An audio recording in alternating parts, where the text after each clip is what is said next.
said this because, ladies and gentlemen, we was just talking about this yesterday, where it is a convoluted mentality of some people who are jaded into the expectation that you must work 80 hours a week every week in order to be considered a valuable man, that you must work yourself to death every week just so that you can be considered a regular worker. But truth be told, look at our government. They work 3 months out of the year. Teachers, they have 3 months off out of the year. There are jobs that you can do where you literally don't have to work every single day of the year. Day traders work 4 hours out of the day. You have affiliate marketers that work 3-4 hours a day, 5 days a week, and they have and they can do it from anywhere in the world where they have accessibility to internet. The fact is that you do not have to be broke to change your life to a scenario where you don't have to work yourself to death every single day. And having 1 or 2 days a week off, or if you're lucky, you have 3 days off because you're working 12-hour days, 4 days a week. That's not the kind of life that you can say you enjoy living, because you spend so much of your time at work that you don't remember what your house looks like. You don't remember what your family and friends look like. You form closer bonds with the people at your job because you spend more time at your job than you spend away from your job. Some people do this for so long that when they take days off, they actually hang out on their job because they don't feel comfortable not being at their job, because that's all they've done. Their identity is work. And today I'm going to give you guys information that's going to help you decide if you're going to change that dynamic from being a workaholic, where you work until you die and then try to figure out if you can live right before death, to actually factoring into your life, throughout your life, abilities to enjoy life, where you're not spending your last dollar on some kind of fantastic getaway that's going to cause you more stress and more harm than the actual vacation, which ultimately puts you in a more stressful situation when you come back than what you were in before you left. So let's think about that. Now, Shelly says most people don't work every day of the year. That's wrong. Actually, the average person works well over 60 hours a week. The average person is working more than 8 hours a day. So you're looking at individuals, even with breaks on the clock, about 9 to 10 hours a day, usually 6 days a week, where they typically only have 1 day off. And that's individuals that only work 1 job. You have individuals that have 2 jobs, where they put in 8 to 10 hours per day on each job, alternating jobs, where on their days off, they're working a whole second job. You have some individuals that work 6 hours a day on 3 different jobs, where they alternate jobs and end up working, again, 80 hours a week, where they have no days off, or just a half a day off of 1 job, and the other half of the day they're working on another job. You have individuals that will partner up in a relationship that isn't healthy, because that person has an income that can sustain their standard of living, where you guys come together and you work less. So one person's working 2 jobs and the other person's working 1, or both of them's working 2 jobs and they barely cross paths with one another. And y'all call that a relationship in modern times. So you're completely wrong when you say that most people don't work every day of the year. Most people work every day of the year. Blue collar workers work every day of the year. They have to beg for days off for holidays because there's blackout dates on the job. They can't really take too much time off. You got your vacation days, your PTO days, and your sick days, but that's really the only time that you're literally allowed to take off that's unscheduled time off. And if you're really trying to take an extended period of time off, you would have to factor it in a way where they have 2 days scheduled off for you, 2 weeks scheduled off on sick days, 2 more weeks scheduled off on PTO days, 2 more weeks scheduled off on vacation days, and then have your 2 other days off leading into another 3 months worth of work, where if you do it correctly, you might get a month and a half off. If you do it correctly. But you'd be guaranteed, depending on your job's PTO time, you'd be guaranteed about 6 weeks of off time. But after that, you would have no paid time off in case of an emergency, no paid time off for 6 days, and a lot of people can't afford to take a vacation. So instead of them taking a vacation, they take the check for the vacation and subsidize their income with it. So that's like a second check in the same pay period, which is like getting your tax refund twice a year, which reinforces their ability to bring in a little bit more income. An average full-time U.S. worker typically works around 260 days per year, which aligns with the common 5-day work week over 52 weeks. That is incorrect. So the average individual is not working 260 days a year. And again, guys, this is why I love for people to come to the show and try to heckle the show, because truth be told, if individuals only worked 5 days a week, we wouldn't have burnout around the world. It doesn't happen that way. The average worker works at least 6 days a week. The average worker works more than 8 hours a day. The average worker forgets to take breaks. The average worker is burnt out. And that's why we're talking about what we're talking about today. So the turning point came on when we're looking at a random Tuesday afternoon, and I was in a pointless meeting, staring out the window, and it hit me. I was trading the best years of my life for freedom decades from now. Freedom I might not even be healthy enough to enjoy. That day, I stopped dreaming and started planning. And I didn't quit my job. I didn't do anything dramatic. I just went home, opened a spreadsheet, and that's where my first mini retirement began. So, not with a plane ticket, but with a plan. The foundation of any mini retirement is the money. You can't get around it. But the amount you need is way more reachable than you think. As long as you build a powerful automated system to save it, I call this the savings engine. The whole point is to make savings for your break as automatic and non-negotiable as paying your rent. It's not something you do with leftover money. It's the very first thing that happens when you get paid. This is equivalent to when I was telling you guys about if you're trying to maximize capital gains for long-term permanent retirement, that you would take a specific quantity of capital out of your check and put it towards stocks and bonds and investments, and then take the interest off of that and start incorporating that into your standard of living, where you end up living at a 30% income level differentiated from a 30% standard of living differentiated from the maximum quantity of income that you have. So if you're living at 30%, this is where the ladies are saying they want a $100,000 a year man. You're probably going to make it to about 50% at first. And then once you start maximizing your income, you'll start reaching closer to 30%. But at 50% income, you would be living a $50,000 to $55,000 a year life at like $100,000 to $110,000 income. The average individual that's making $50,000 to $70,000 a year is not likely to have that dream come true scenario. They have to save and invest, which is one of the reasons why we give you guys the alternative investment strategies that allows you guys to take the money that you're not grinding out to catch up on bills and put that towards different stock portfolios that allows you to build your wealth over time, where we actually generated almost $4,000 of wealth since February.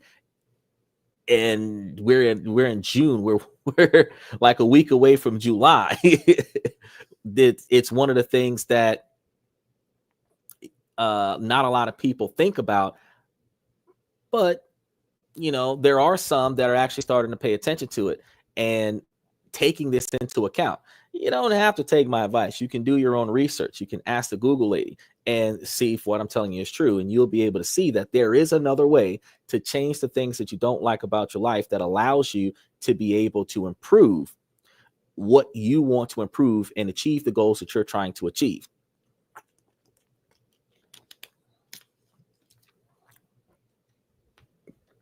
So now let's address simplicity. She says, you really think talking a bunch of mini retirements, taking a bunch of mini retirements is the path to early retirement? That's not financial independence. That's just being lazy with a Pinterest filter. No, actually, it's not.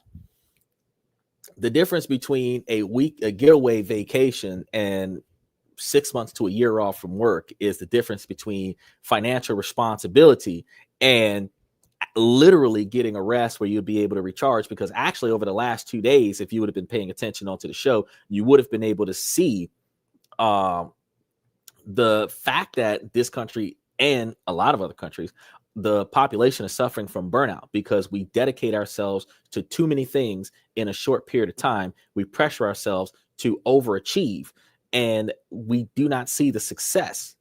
We spend so much time being busybodies and nosy instead of being productive towards our own personal success, which hinders our ability to succeed in the long run.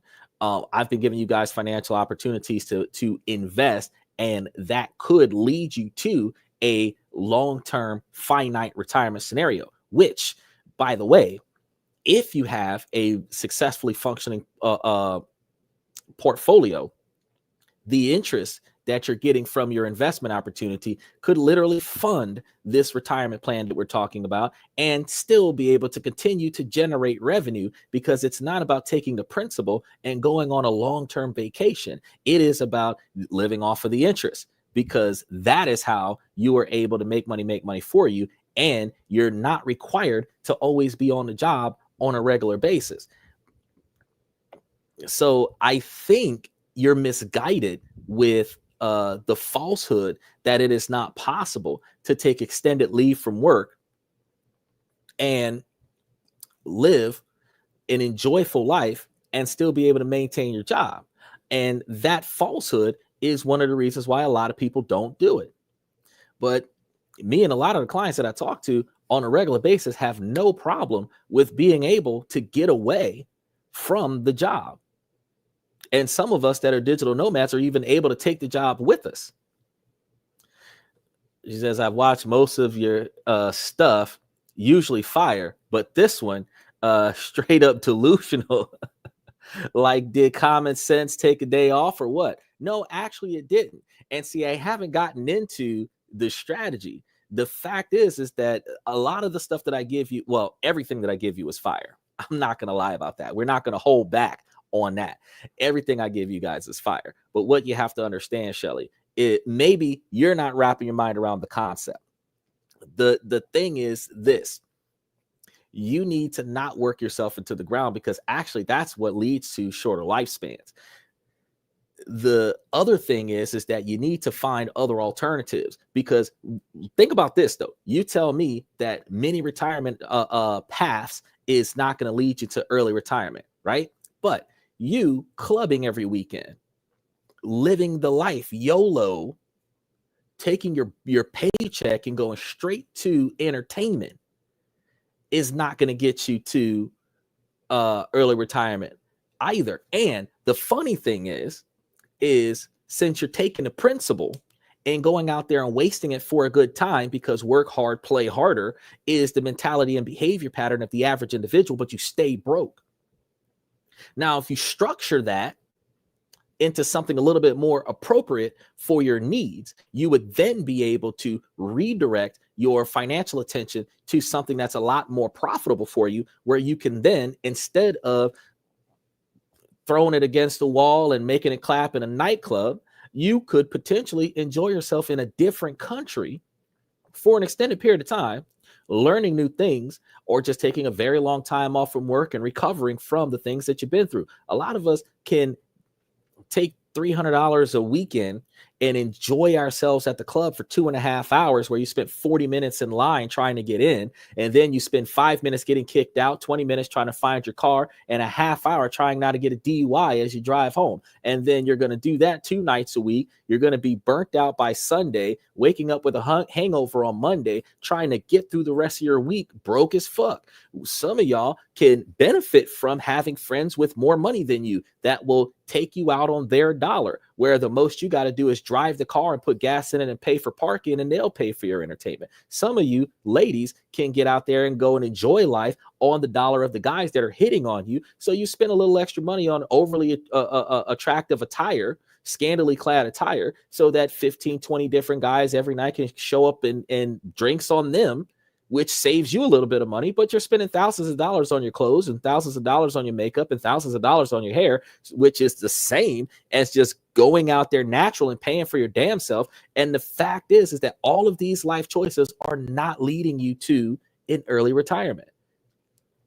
So I'm not seeing the difference between structuralizing a plan that could not only build you long-term success, maintain your job, reduce your stress, and literally get away from the day-to-day ruckus and actually get yourself some peace, versus wasting the principal on short-lived, not so much entertainment. Because let's be real, between the fights, the shootouts, the harassment from law enforcement, the rejection from women, the harassment from men, the social interaction at the nightclub, at the dance hall, is not really all that entertaining. You probably got 20 or 30 minutes worth of good time, and the rest of it is boring. Some of y'all club hop. You spend more time in the car driving from location to location, talking about we had a blast, where you were only in each location for 20 minutes, outside of the location for 20 minutes, and driving to the location for 30 minutes. And that's your whole night, where you ultimately was in an entertainment zone for all of 20 minutes of every hour. Again, you're not validating at any point in time the difference between being able to spend 6 months in Switzerland versus once a week at a nightclub. The difference between 5 months in Japan or 7 months in Germany, or take a year off and go to Hungary. The difference between what I'm talking about and what you guys usually do is the furthest you're going to get is the quarter tank of gas that you had when you left the house today. The furthest that I'm going to get you is a country that's not at war with the United States. Big difference. Big difference. Shelly, a lot of ladies come and tell the guys, the passport bros, that we're flying to other countries because we're broke. We're looking for women in other countries because we're broke. You got to understand, it costs almost $300 to get you a passport. If you're flying to other countries, it costs between $1,000 and $2,000 for round trip tickets to go out there and come back. If you're paying for your standard of living here in America, and you're paying for your standard of living in other countries at the same time, depending on where you stay in America, your standard of living might be anywhere between $2,000 and $5,000 just for the rent. You might be looking at between $4,000 and $8,000 for the entire standard of living in America. And then you're spending another $2,000 worth of standard of living in another country in the same month, which means that you would have to have about $10,000 to $15,000 to make this particular type of venture, so that your month is paid and your standard of living in another country is paid as well. So again, when you say this is a broke man method, how the fuck am I broke? If I say, well, let's do this for 3 to 6 months, that means that you're looking at 30, 40 extra grand that you can utilize to differentiate yourself from where you usually dwell into completely new environments. You do realize that your stomping grounds, typically full of toxicity, those people who date in their stomping grounds, you've met so many people in the same location that the staff has already started talking about you when you walked in the door. Men and women alike. And then when we're in relationships, where the hell do we go? Back to our freaking stomping grounds. So now we have a reputation. Now, when do we ever go somewhere new? When do we ever venture into the unknown? When can we ever freaking afford that? So, again, what I'm telling you, this is a fire way to make changes, because whether you identify it as a mini retirement, because really when you're taking 6 months to a year off, you're taking a lot of time off from work, not 2 or 3 weeks. And when you think about the difference between that versus, just wasting a little bit of money on meaningless entertainment that you're not even going to feel fulfilled, you're going to feel tired when you're done with it. I think that it's always good to have an open mind towards something different, because there's always another way. There's always another way. Now, you might not like this way, but there's always another way. She said, put 16 grand into CDs at 4.25%. And after 6 years, you'll get $300. Okay. I've got a family and the American dream is a joke. Prices climb, wages don't, and we're just grinding till we die. Right. But I told you how you can put $1,000 into the dividend rotation strategy and turn that into $2,500 in less than 12 months. So if you put 16 grand into a CD that's giving you 4.25%, instead of taking my advice and using a dividend rotation strategy and getting between 100 and 168% return, I mean, you're really doing it to yourself. But it's whatever you decide to do.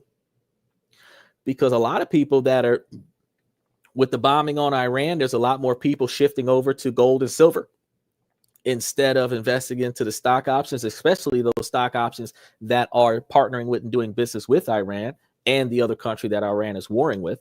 You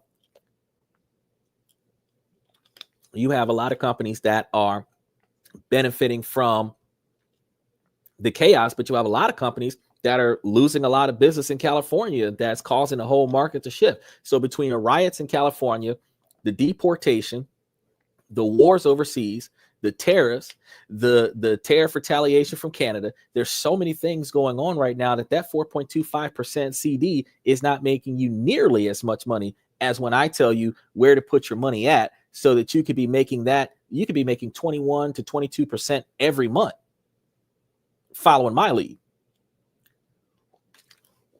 But I mean, it is what it is. It's up to you. It's up to you. You don't have to do what I say because I said it. But you didn't think about it until I said it. That's something that you need to pay attention to. She said it all started with the women's rights movement. That's when they sold us the lie that 2 incomes would mean a better life. Now both parents work, the kids get raised by strangers, and we're broke. Well, the women's rights movement actually was the women fighting for more responsibility, even though a lot of women right now are avoiding responsibility. The women are teaching other women about female independence, where they don't need a man, but they're supposed to be from the women's rights movement working towards cohabitation and partnerships and a 2-income household, sharing responsibilities. And that's not what's really going on, because the mentality of traditionally being kept by a man, where a woman doesn't have to work, and then the co-mentality of she's in charge of everything because she's got a job, conflict with one another, because you can't be the boss and be kept at the same time, because the boss keeps everybody else. The boss takes care of everybody else. The head of household requires everyone else in the household to be a dependent. And everyone else in the household that is a dependent of the head of household is supposed to adhere to the authority of the head of household. But women that are fighting for the ability to be the head of household and still be a dependent at the same time, that conflict of interest is the reason why we have a lot of arguments and fights in society. Now, I've told you guys plenty of times, about how a two-party family can come together, because a $50,000 to $55,000 a year man and a $40,000 to $55,000 a year woman can come together with $100,000 family income, living a $50,000 to $55,000 a year lifestyle, could take that other $35,000, $40,000 a year and put it into the stock option, follow the dividend rotation strategy or the sector rotation strategy, double your money every year, and within 5 to 10 years, that family would be millionaires. I gave you guys that information. The reason why you're broke is because the men are spending a bunch of money on entertaining their woman. The woman is spending a bunch of money on making herself look pretty. The shopping needs that she has, feminine products, because I gave you guys an entire show about how the female tax exists, which actually turns into the girlfriend tax. It's called a pink tax, where feminine products, anything that's designed for women, is priced higher than men for the exact same type of product. But then the men typically pay for the women. So that means that the men are spending more. Statistics show that men spend 41% of their income on women. Now, if that 41% of income in that relationship went into a savings and investment platform, that 41% of income would lead you guys to an early retirement. Because if y'all are putting 41% of the income on something other than your hair, nails, makeup, and other such, you just go natural for the first 5 or 10 years of your relationship, you'd be a fucking millionaire making $150,000, $200,000 a year off of 20% interest alone, where you don't have to move money at all. You can just leave it there. And then you would have that $100,000 a year lifestyle, because all you would be finding is a financially responsible man, not a rich man, a financially responsible man that then has his ability to prioritize your needs and not fuck up the money. Now, if you find that he's got a good character, good personality, he's not going to fuck up the money, you guys can put your money together and be rich. Y'all can put your money into a trust. Then you can add the children onto the trust. That way, if one of y'all died with the health insurance policy that's being covered by the trust, y'all would end up putting more money into the trust. The children would be millionaires. So you would be the last generation of broke family members. Y'all don't listen to me, though. That's why you're broke. You're not broke because society lied to you. You're broke because propaganda entices you to impulse buy on things you don't need. The red bottom shoes. What the fuck is velvet shoes, velvet soles on the bottom of the shoes? How is that practical and durable? It doesn't even have an attractive front appearance look. So I am watching your feet as you walk away to see why you spent $1,500 on these damn shoes. And then women are putting on heels to give the false sense of observation that they're taller than what they really are, when a man that would be naturally attracted to them when they're barefoot, fresh out the shower, them $1,500 shoes don't make you what you think you are. But that type of impulse buying, that type of $500, $700 dress you're only going to wear once. And a lot of women watching the show right now, you can go into your closet right now, go into a storage bin right now. You're probably paying for a storage unit right now. Go there, and I guarantee you that you can find 5 or 7 different outfits that still has the price tag on it, because you bought it with the intent to wear it and then never had the opportunity to put it on. That type of wasteful spending, you could be redirecting that into this particular type of method, where you can actually apply your money intentionally towards something that benefits you, because rest is something that you need. A new environment is something that you need. A new atmosphere is something that you need. Being able to experience other cultures so that you're not just sitting here bitching about the country that you live in, that is something that you need to get away from it all. And this isn't a situation where you're going somewhere else and every day, all day, you've got something to do. You're going somewhere else. You're turning your brain off. You're not applying yourself to anything of relevance so that your body can recover and recuperate. And then you can take your ass back to work. Now, you don't have to do that. You can follow the dividend rotation strategy, and you can put money away for 5 to 10 years, and then you can quit working and live off the million and travel the world. And if you're living, you're getting $125,000, $150,000, $200,000 a year, and then you are traveling the world off of half of that, you've got plenty of money to continue to increase. You can be wasteful if you're living off the interest. She says men need women not just for love or family, for balance, for strength, for direction. Without them, we're just chaos trying to sound like purpose. Okay, Now, the truth is that women need men just as much as men need women. But women are continuously telling other women that they don't need men. Women's liberation, women power thing. Y'all need to cut that nonsense out. Y'all need to be more family oriented. All the reason why all the Western men are running to the east side of the world is because the women on the east side of the world still have that same financial need that women in the Western culture have. But the women on the east side of the world have the capabilities of being a traditional partner, not necessarily the barefoot and pregnant, taking care of the kids kind of thing, but cooperating with the man and negotiating with the man and not trying to dominate the man. So making it seem like a man is useless without a woman, and then women are telling their boyfriends and their husbands that the man is useless in the relationship, that you picked the wrong man then. Because if you were in court with a lawyer representing yourself, people would tell you you're wasting your fucking money. If you're dating a man that cannot make the decisions that you would prefer him to make, but you with him because he's got a lot of money, you're with him because he looks good, you're with him because he's got a good network, you're not prioritizing yourself correctly. You're with him because he elevated you, but if he elevated you, he's not on your level, because a man that is on your level can do for you what you can do for yourself. So it's not about the fact that you can do this by yourself. It's the fact that you don't have to do this no more because you got him. So when you try to make it seem like the woman is the most valuable aspect of the relationship, codependency in a healthy fashion is the most valuable aspect in a relationship. Having two financially responsible individuals in the same place at the same time is the most effective way. Because even if the man is financially irresponsible and the woman is financially responsible, they're going to be fighting over money, and they're going to break up within 1 year, 5 months, 6 days. Because they're going to have a fallout over money. About 75-80% of relationships fall out when it's not infidelity related, fall out about financial struggles. Whether it's women keeping secrets about where the money is at, men keeping secrets about what needs to be paid for because they're too embarrassed to say that they can't afford to cover it all, and having too much pride to ask a woman for financial assistance.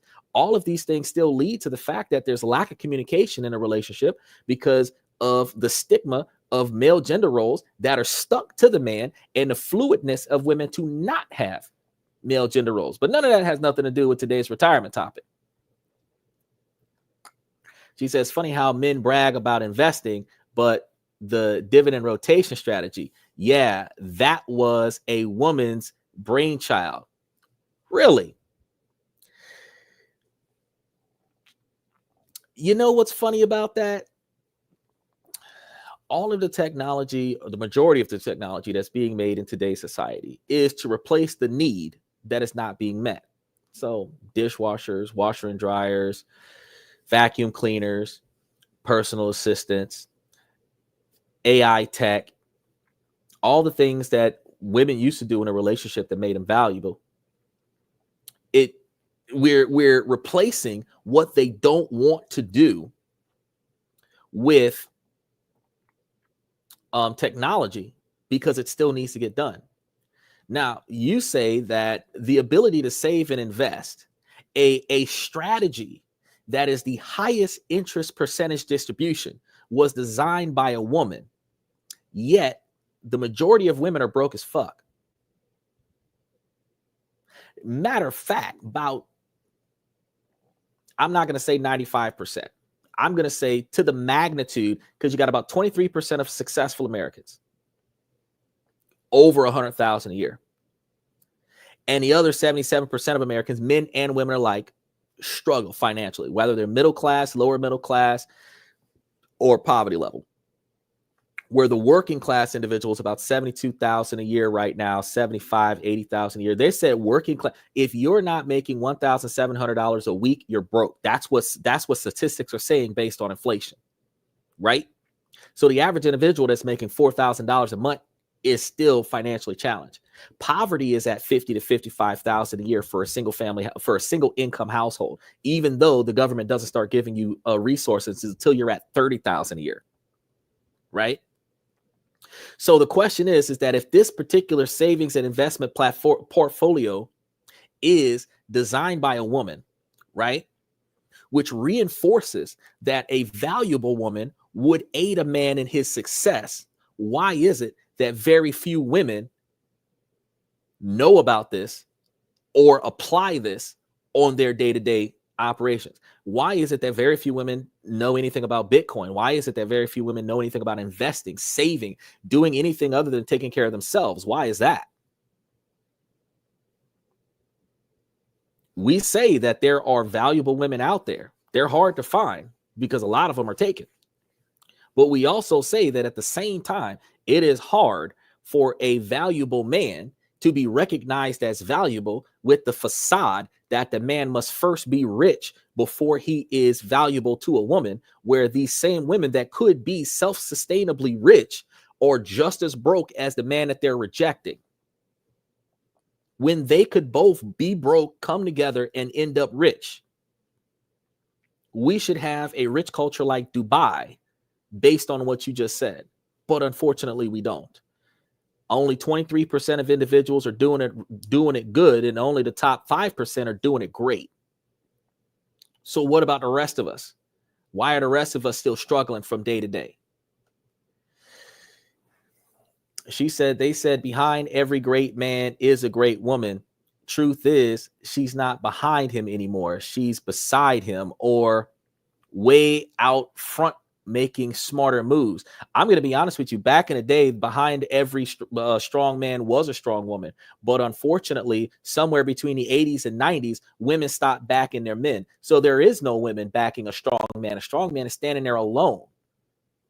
The strong women are alpha boss ladies doing it on their own, and then they're shaming every man that's not doing it better than her, even though affirmative action laws are being diminished outside of gender inequality laws. So while the gender inequality laws still excel women through the ranks, laws that used to excel minorities through the ranks don't exist anymore.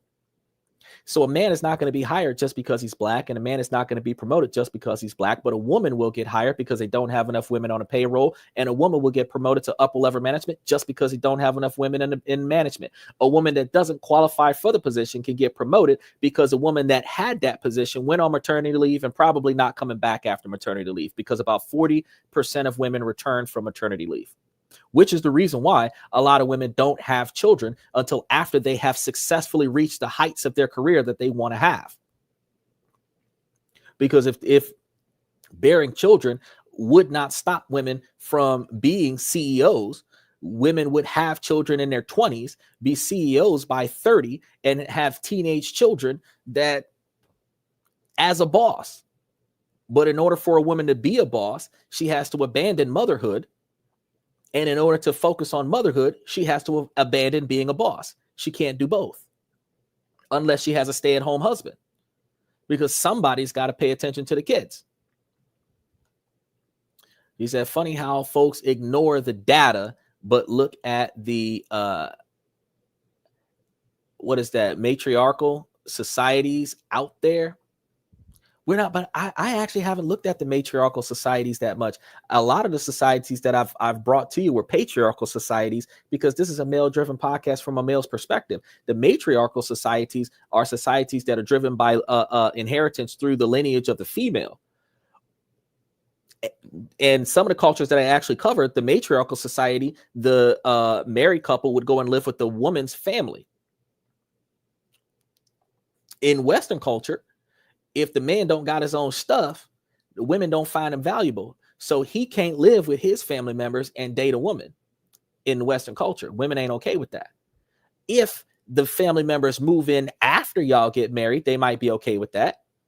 But if the man is already living with a family member, women are less likely to partner with that man, unless there's some extreme health issues where that family member can't function on their own, and you don't want to put your family member into a nursing home. But you do got a lot of women that'll tell you to get rid of your dog, give your child to your baby mama, put your relative into a home, give her your undivided attention. But she's not saying that she's going to prioritize you as a man. And again, this brings us back to the question of what are we getting ourselves into? She says less war, more unity, and people actually take care of each other.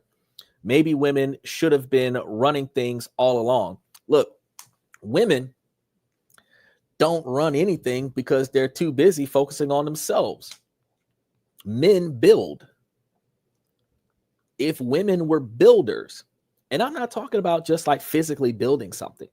If women were builders, if they had the mentality to build something, then women would not be looking for the finished product, because they would find a man with potential who hasn't made it yet. And they will put all of their effort into that man to make that man financially successful, like women used to do back in the 70s, right after women's liberation. But unfortunately, women want the finished product and say that they don't have time to raise no man. They not his mama. But if you want, like Build-A-Bear, if you want the finished product to be specifically tuned to you, you have to find potential, and then you have to mold it into what you want it, the same way Michelle Obama made Barack Obama, the same way Jada Pinkett made Will Smith, the same way Beyonce made Jay-Z. Because what happened with Jay-Z fell off the map. Beyonce is billions and Jay-Z's okay with it. Successful women because they partner with their men, not because they fought with their man.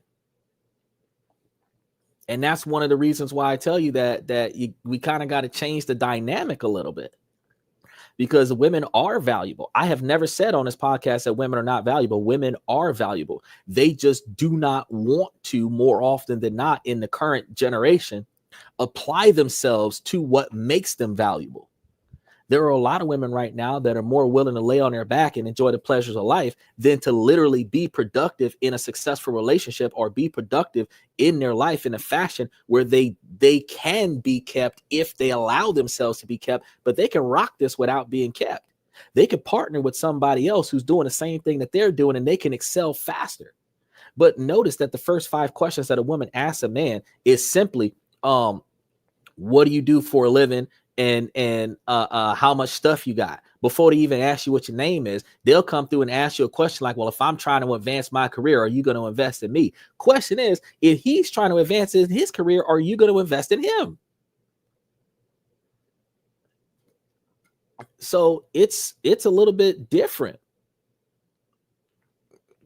Shelly says people act like men run the world, but check the numbers. Women control more wealth at every stage of life. Quietly, that's not true. Quietly stacking while guys flex broke. No, women do not control more wealth than men throughout the stages of their life. Women actually have less savings than men on average, more often than not. Statistics show that the women benefit from the 41% of income that they get from men. And when they break up with the man, the women dip into their savings trying to maintain the standard of living that they once had in a relationship. Statistics also show that the men increase their savings after they get out of the relationship, because they're no longer wasting that money on the woman. Statistics also show that even if a woman makes more money than a man, that for some reason men still have more money and more resources than the woman, even though it is the man's responsibility to take care of a woman. Statistics also show that the only wealth that women are generating over the years is through divorce, not self-made women. There are starting to become more and more self-made women throughout the years that is single, never married. But no, women are not financially wealthier throughout their life. Yes, men do waste more money on entertaining women. And I tell men that they need to stop doing that, because they're buying the attention of a woman. But no, women do, even though it is the man's responsibility to pay for the dating, it is a man's responsibility to pay for the girl during the relationship when they're a couple. It's a man's responsibility to pay for the woman in the marriage until he dies. For some reason, women still don't have any money after the divorce unless she's getting alimony from the husband, unless she takes his house, his car, his children, put him on child support, and have him pay her a check after the divorce. That's when the woman comes up. Women break up with men before the marriage, and a woman can say that they're doing better now. But they're not doing better now because they broke up with the man. They're doing better now because during the relationship with the man made moves to make the woman successful. And then after the woman was tired of the man for whatever reason, she left him. But whatever he did for her to make her a little bit better, she walked away from that relationship a little bit better than what she was before she got into the relationship with him. But no woman can say, or very few if any, can say that she got with a man, made him more successful, and then left? Not too many men can jump on this podcast and say, with honesty, that because of her, I'm better. Now, that doesn't mean that there aren't women out there, because I can say that about 20 years ago that there was one that aided me in getting into college and made me the success that I am. But the fact is that they're far and few in between. Every woman does not have that mentality in 2025 that the women had in the 70s to make that man successful. Fix him up the same way men fix up cars. They'll buy an old used car and they'll fix it up and make it something nice. Women don't get a man and fix him up. Women get a man and enjoy the man that he is. And since they only enjoy the man that he is exactly what he was when you met him, or worse, but you put nothing into him to make him better. And that's the dynamic. That's the reason why most of America is broke, because we're crabs in a bucket. We hold each other down. We berate each other. We distract each other, but we're not building each other up. But the 13 million Mexicans that are being shipped out of the country, you see them, they come to the country and they can put 40 people into an apartment, save their money, and everybody's driving an F-150. Everybody's got a good job. Everybody's starting up a business. We can't take their model and put it together and have 5 minorities come together and start a Fortune 500 business without Bad Girls Club happening. But for some reason, we can come together and argue about, I see you, Steven. We can argue about how women are allegedly supposed to be more valuable than men. That's strange. I see you, Steven. I'm going to get to you in just a second. She said, I'm headed to bed. Maybe one day the mini retirement thing will click, but the women's stuff, that actually makes a lot of sense. They don't miss a thing like hawks on dollars. And one of the things, so Shelly, I have not actually started talking about how the mini retirement strategy works.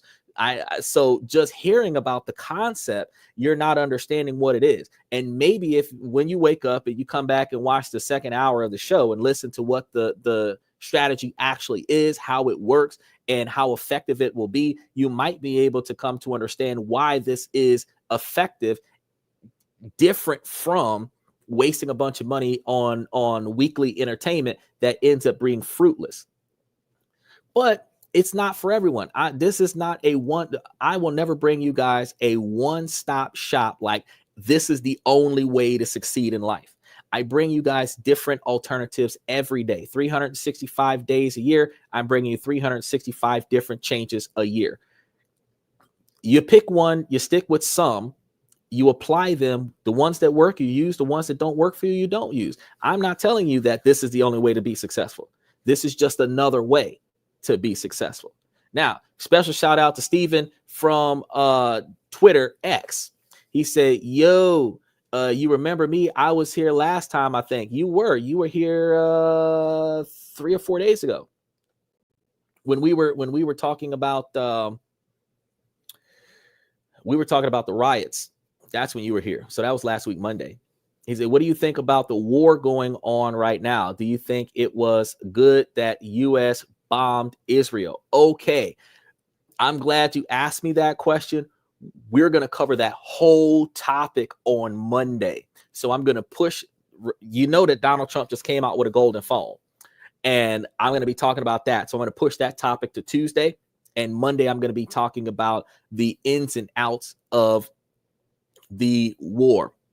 But short answer is, in order for America to maintain its position as the alleged first world country, the powerhouse of the world, America would have to partner with every other less developed and less strong country. America would have to control the other powers to prevent any one power from dominating too many other smaller powers and becoming a competitive power against the United States. the alliances that are formed by America sticking their nose in places that they don't belong allows America to get reinforcements from other countries when America does not have the capabilities to fight off, the same way we had that world war against Germany in World War I.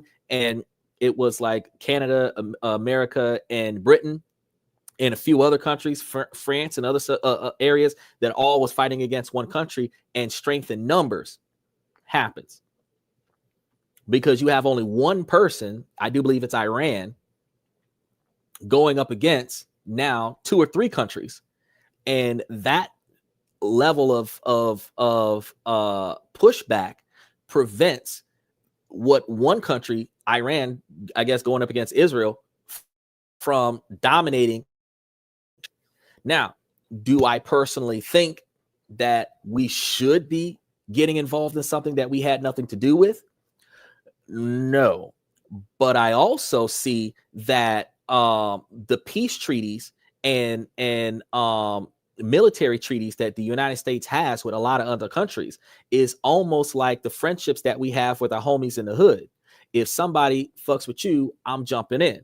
That's not my fight. But because you my homie, if you get into a fight, they not just fighting you, they fighting me.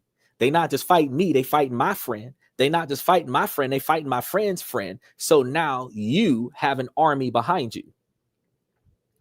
So that is the political breakdown of what's actually going on right now, is that the allies that America has, America defends, almost like the Federation on Star Trek.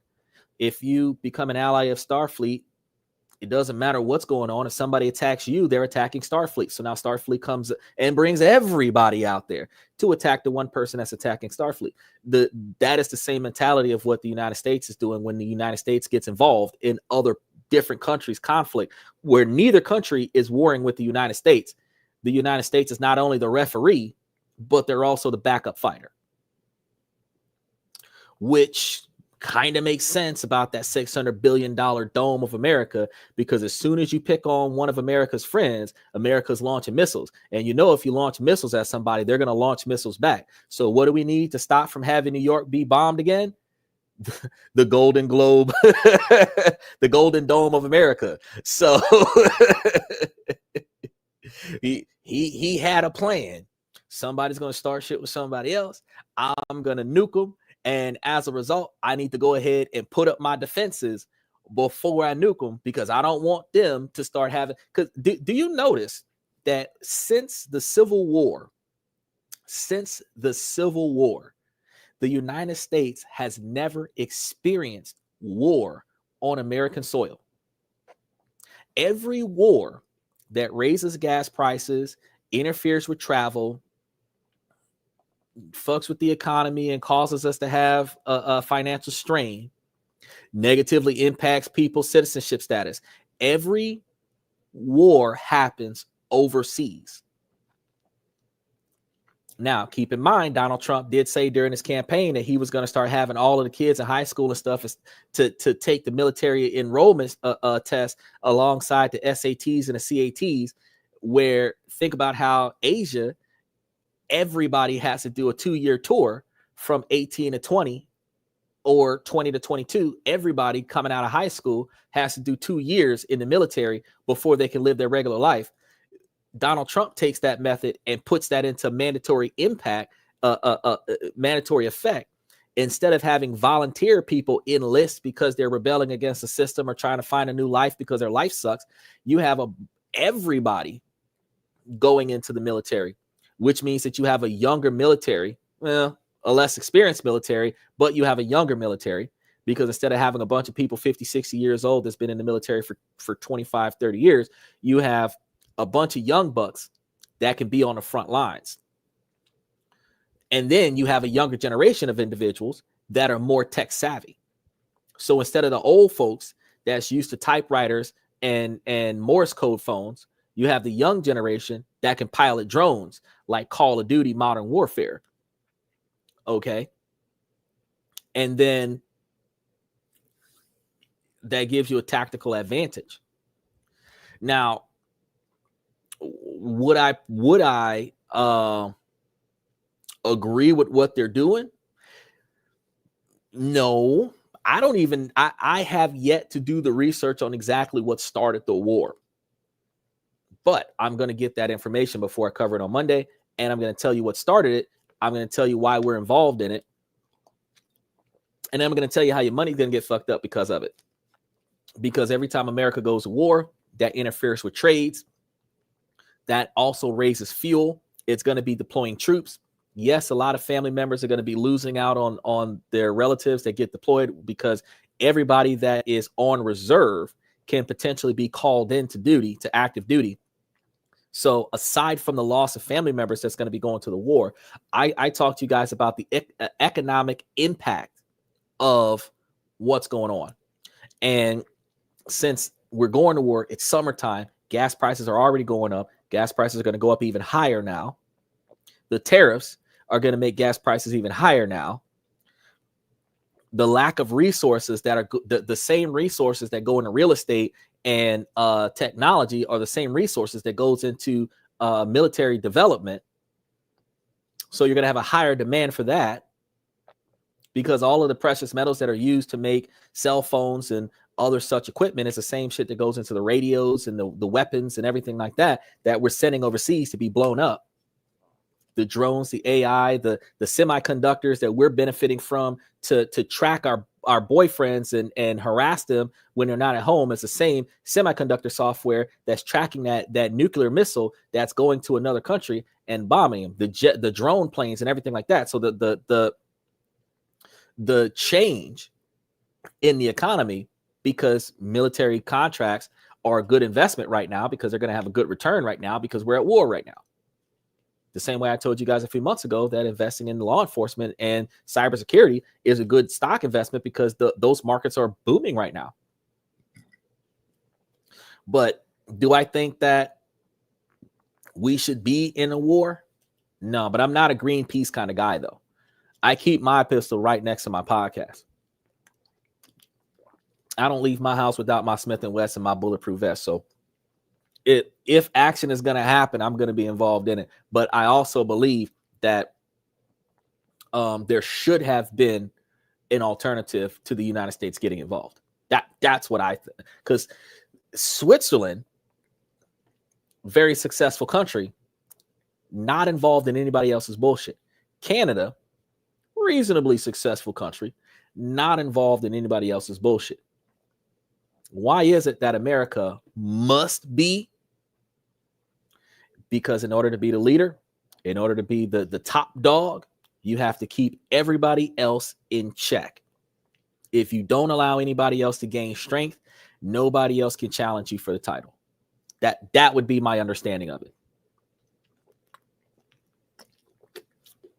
But remember, guys, like, subscribe, follow the channel. If you're watching us from Twitter, Twitch, or YouTube, all your comments are seen, heard, and responded to. So if you guys have any more information on that, definitely we'll be able to cover that war thing. But Steven says that he sees what I mean about the war, and he wants to know what is the mini retirement thing. So let's go ahead and get back into the mini retirement thing.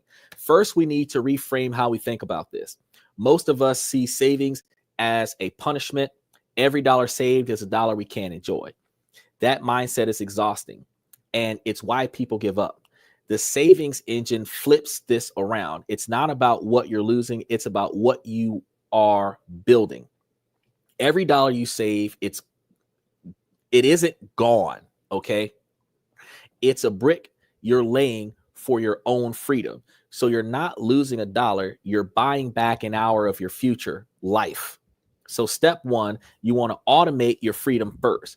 Contributions such as, remember this, the most powerful financial habit is paying yourself first. And that's what billionaires and millionaires do, is they invest all of their money first, and then they take whatever's left and they pay their bills. Because their standard of living is less than their interest paid from their investment platform, they can pay their bills with their investment platform and take 100% of their money and put it into their investment platform, which means that whatever you don't spend as a profit from your investment platform allows you to be more wasteful. He says, saving money and investing it like stocks, right? Well, okay, so yes, you can do stocks, bonds, precious metals, precious minerals that are actually starting to become on a rise. So if you go to the YouTube channel that I have and Google the precious minerals, it'll give you the list in the comment section of all of the precious minerals that you can get into that are actually starting to become more valuable in countries around the world. You can also invest in cryptocurrencies, Bitcoin, and other such things. The difference between what you're investing in, the percentage payouts, the difference between growth stocks, where the value of the stock is where your profit comes in at, and cash dividend stocks, where the ownership of the stock pays you out, is the difference between whether or not you want to buy in something like Netflix and watch it gain $500 over a year to 2 years, or buying into something like a penny stock that would allow you to see a 50% or 75% increase on stock options that are valued at less than $10. And you can buy 1,000 of those stocks a whole lot cheaper than you can buy one share of freaking Tesla. And that's the different ways that you can put your money. So we'll end up in that scenario. But one of the things that you can think about with the saving money aspect is, if you practice actively saving your money, like with Acorn, they take the change off of the money that you spend and put it into the stock option. So they round up to the nearest whole dollar and take whatever off of what you spent. If you spent $19.85, they'll take that other 15 cents and put it into the stock option.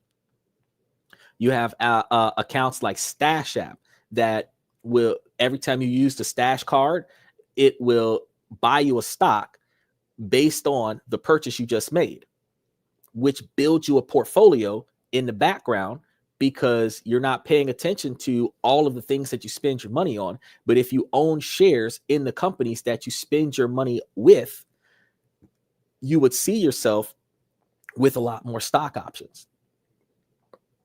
And investing in what you're interested in turns you more profit, which is the reason why Donald Trump was talking about the sovereign wealth fund that he was creating, where he was going to invest in things that can, he said, oh, can you say that app again? I might download it. I think I can do you one better. Let me see if one minute, y'all. He says Stash app. Stash, STASH app. I think I can get you a user link that'll help with getting you a discount on the first time enrollment on the app, because it is, I've been using it for a while now. Acorn does it too. Acorn will get you, but the apps are different because they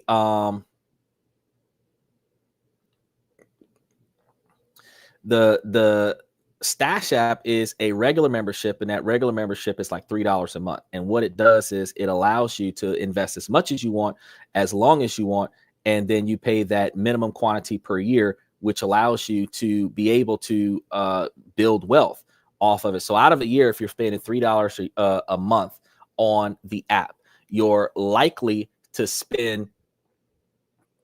Oh yeah, it is investments made easy. And give me a sec, I'll get your referral code. That'll put you into a position where you get you a little bit of cash from going in. And it's better than some of the other platforms that I've seen, because some of the other platforms that I've seen actually charge you per trade. Stash app doesn't charge you per trade. It has fintech capabilities where you can watch the stock option and see what's going on with it, and watch the shares and do your research on the productivity of the stash, the trade option that you're putting into ETFs and other such. But it will also give you the ability to put your money directly into your bank account when you feel like it, take the money out of your bank account when you feel like it, and you're not dealing with all of these fees, because some trading platforms charge you fees per trade, fees per buy and per sell, like TD Ameritrade. So you got to look at the cost of the trade versus the difference between when you bought in and when you sold, which will give you the difference in your payouts. Because the cost of the actual transaction, the buying and the selling, and the difference in the value of when you bought it in and when you sold it is the total quantity of expenses versus the quantity of profits, and the difference of what you get paid out is a thing. And then another issue that I have concern with a lot of fintech apps when you're trading is that if some of these apps charge you a fee to take your money off of the account, off of the platform, where Stash doesn't do that. Stash, you direct deposit it into your bank account and it's there. It's there. Now, there is a delay. There's at least a 2-day delay, not including holidays, when you sell the stock, and another if you're actively trading on a regular basis, another 3 to 5 more days before the cash is settled to deposit. But after that, you could drop it straight into your bank account and you'll see it reflecting your bank account. If you're using the same account on a regular basis for an extended period of time, you will see that the money hits your bank quicker and the money hits your trading portfolio quicker. And if you've linked your bank account with Stash, if you have a certain quantity of capital that you wanted to use, instead of uploading it to the platform, you could literally make the sale, make the trade, and use the money directly from your bank account. So that saves you a couple days on the transfer. So that's one of the things that I think is good to use. And don't worry, we'll still be here because I don't have a client for another 5 hours. So I still got out of 82 pages, I got to 19. So I got at least another 45 minutes to an hour worth of talking to give you guys this information. But yes, the first part is saving. And that's one of the things that you have to do. And saving is not just putting your money under the mattress. Saving is not just putting your money in a bank account that's only going to give you 0.064% interest, which is less than 1 penny per dollar, which is less than $6 per $1,000 over a year. That's not what we're talking about. We're talking about no longer spending a certain quantity of capital on bullshit that you're not going to benefit from immediately after you bought it. Like individuals, I love to drink alcohol too, but individuals that drink 5, 7, 10 cases of beer, $25 a case, you think about how much money you're spending on alcohol, and you think about how you could have put that into a stock option, and that would be exactly the retirement fund that you would need. Think about individuals that smoke cigarettes. Cigarettes are starting to come as much as $10 to $15 a. Are you a lawyer or something? No, I am not a lawyer. I have a master's degree in microbiology, communication and health, and computer technology. I got out of college in 2018 is when I got out of college, right? I was in college for 8 years, and I just learned how to do research. The fifth best research facility in the United States. I learned how to do research. I am not a financial advisor. I am not a CPA, but I have a lot of knowledge and I've done my research, and you can do your research too. And I encourage you to anything that you think is feasible, you ask the Google lady. You can Google this information and fact check me. And before you spend your first dollar. And then once you fact check me and you're confident in what you're about to do, you take action where action is needed. And you will come to find that as I succeed and I tell you about succeeding, you'll succeed if you follow my lead. So, because I haven't failed yet. I tell people I'm about 95% accurate on most things in life. But when I focus on something like business and finance, I'm not making mistakes. I will not take action before I take the wrong action. But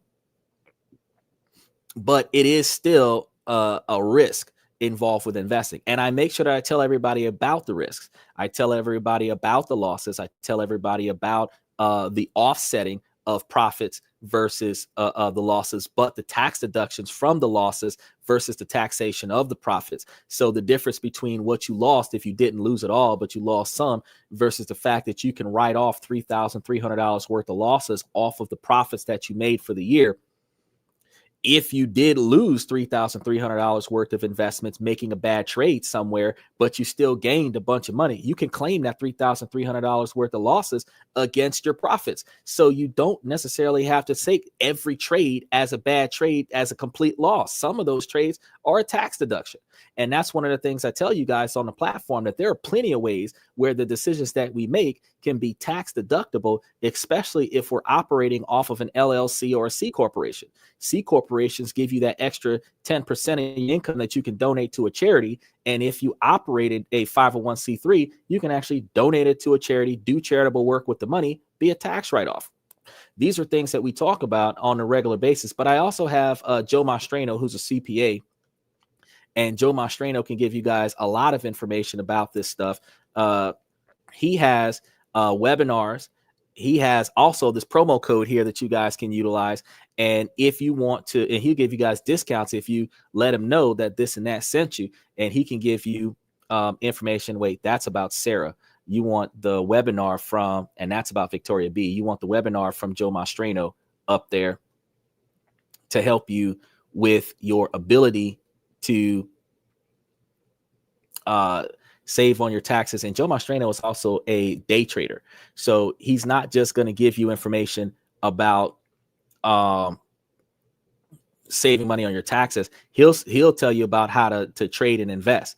So there is a lot of things that you can benefit. So and I talk with him ideally to get insight on things when I have a question or concern. So I recommend that you guys go and take a look at that. But the thing is, this is all kind of knowledge, and there's so much knowledge out there, and most of us put our head down, we go to work every day, and we grind and we grind and we grind and we grind. And then we look up, take a breath, realize that 40 or 50 years have passed, and where has life gone? Some of us receive injuries. Some of us can't do the work that we used to do anymore. And then we look up and we realize we need a change. We did not have a mentorship program where our father, our grandfather, our uncle, somebody in our neighborhood was teaching us ways to be financially responsible. We do not have a financial responsibility course being taught in high school. We do not have financial responsibility courses being taught in college. We have accounting where you can count somebody else's money, but we don't have any college courses that teaches you how to manage your own business and finance. Likewise, it's a learning curve where men spend 3/4 of their lives making mistakes, learning from those mistakes, and then figuring it out on the back end of their life, where the last 25% or 20% of their life, they're able to enjoy life. But very few men teach the next generation what they can do so that the next generation can make less mistakes. The top 25% of Americans do that. The wealthy do that. They teach their kids how not to mess up the money. They teach their kids how to make appearances, how to network, how to negotiate, how to make their presence get them paid. But they don't teach. We don't teach each other that. So some of us might know a way to make a little bit of money, but we'll keep it to ourselves.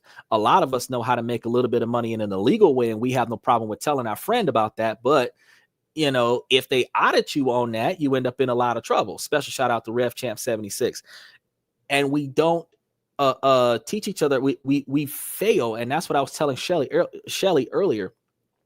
We spend a lot more time promoting negativity, even on social media, just by sitting there watching a negative video. We're promoting negativity. We're watching a bunch of people fight in the street. We're watching a bunch of people argue, fuss and cuss and degrade each other. We refuse to do business with somebody we don't like, where we will sacrifice making money because we hate the other person that'll help us put money in our pocket. When you've seen Donald Trump and Elon Musk didn't like each other since 2017, but they came together and made billions before they had a fallout over money and stopped talking to one another. The fact of the matter is that rich people can have blood enemies and make billions. Poor people, it could be a misunderstanding and I don't want to hear it. I'll be broke before I make $1 with you. And that mentality has to change. If I can make $1 with you, I don't care what you did to me in the past. Let's go make this money.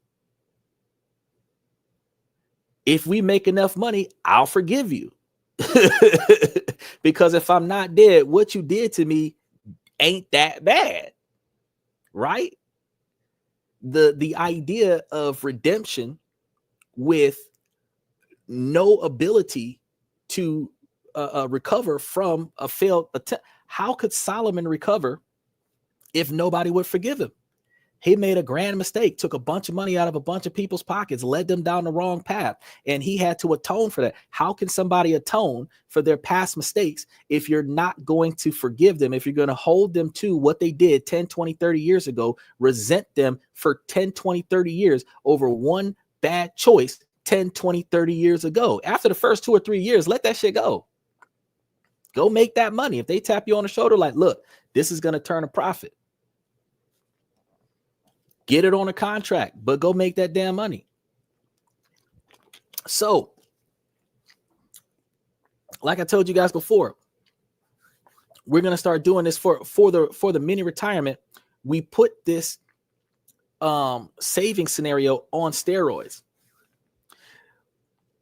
The second your paycheck lands, before you pay a single bill, set a amount that is automatically moved to a separate savings account. A lot of us have a checking and savings account situation where it is an automatic transfer, specific quantity of money that we don't need, that's going to come out of our checking account and get relocated to a savings account. I told you guys that there are over 8,000 financial institutions in America. About 4,000, a little over 4,000 of them are credit unions, and a little over 4,000 of them are banks. You want to get both. Different banks have different payment strategies, interest rates, credit card opportunities. Different credit cards have different strategies the same way. Now, difference is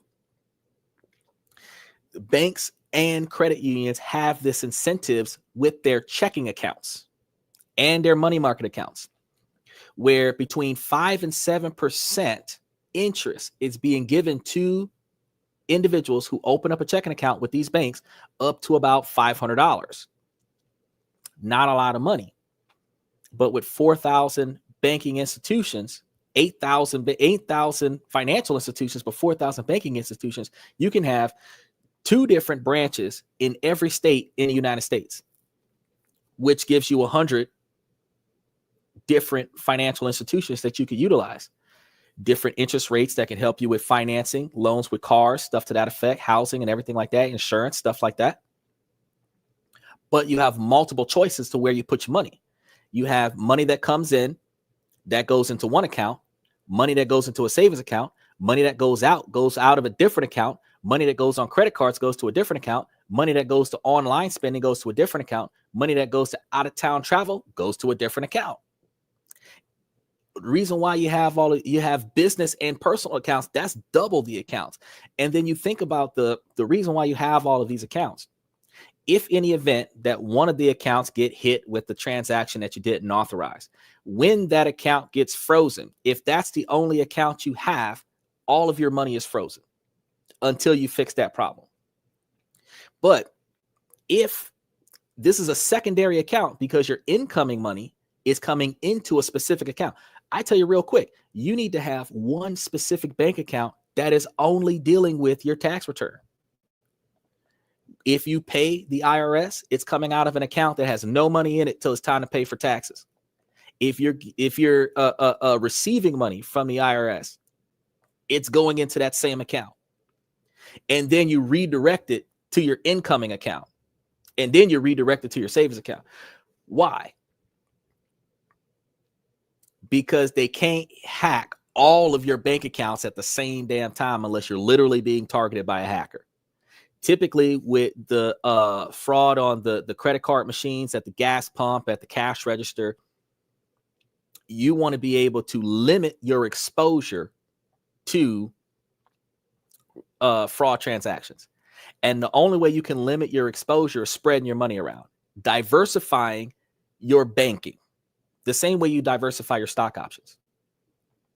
But in doing so, you have a more effective way to track your money, specifically because Each bank has a specific spending habit. Soon as you deviate from that spending habit with that bank, the bank flags it. If you have an all-purpose bank account, it's harder for them to flag an unauthorized charge. But if the only thing you do with this bank account is pay 3 or 4 credit cards with it, soon as it starts buying stuff that's not those credit cards, your account will get flagged. That helps you manage your money. And think about this. The FDIC protects money up to $250,000. The average multi have all of their money in one bank. They might have a few $100,000 in each bank, 100,000 or 200,000 in each bank under the insured level. All the rest of the money is somewhere else, in a different bank, in a stock market, and invested in something, because they're only going to give you 33% of whatever you have in the bank, because that's all they have on hand, cash on hand. They don't have your whole $250,000 in their bank. Most banks don't do that. Not anymore. Everything's going digital anyway. So get this money. As soon as you get your paycheck, some of this money automatically transferred into a savings account. This is a non-negotiable.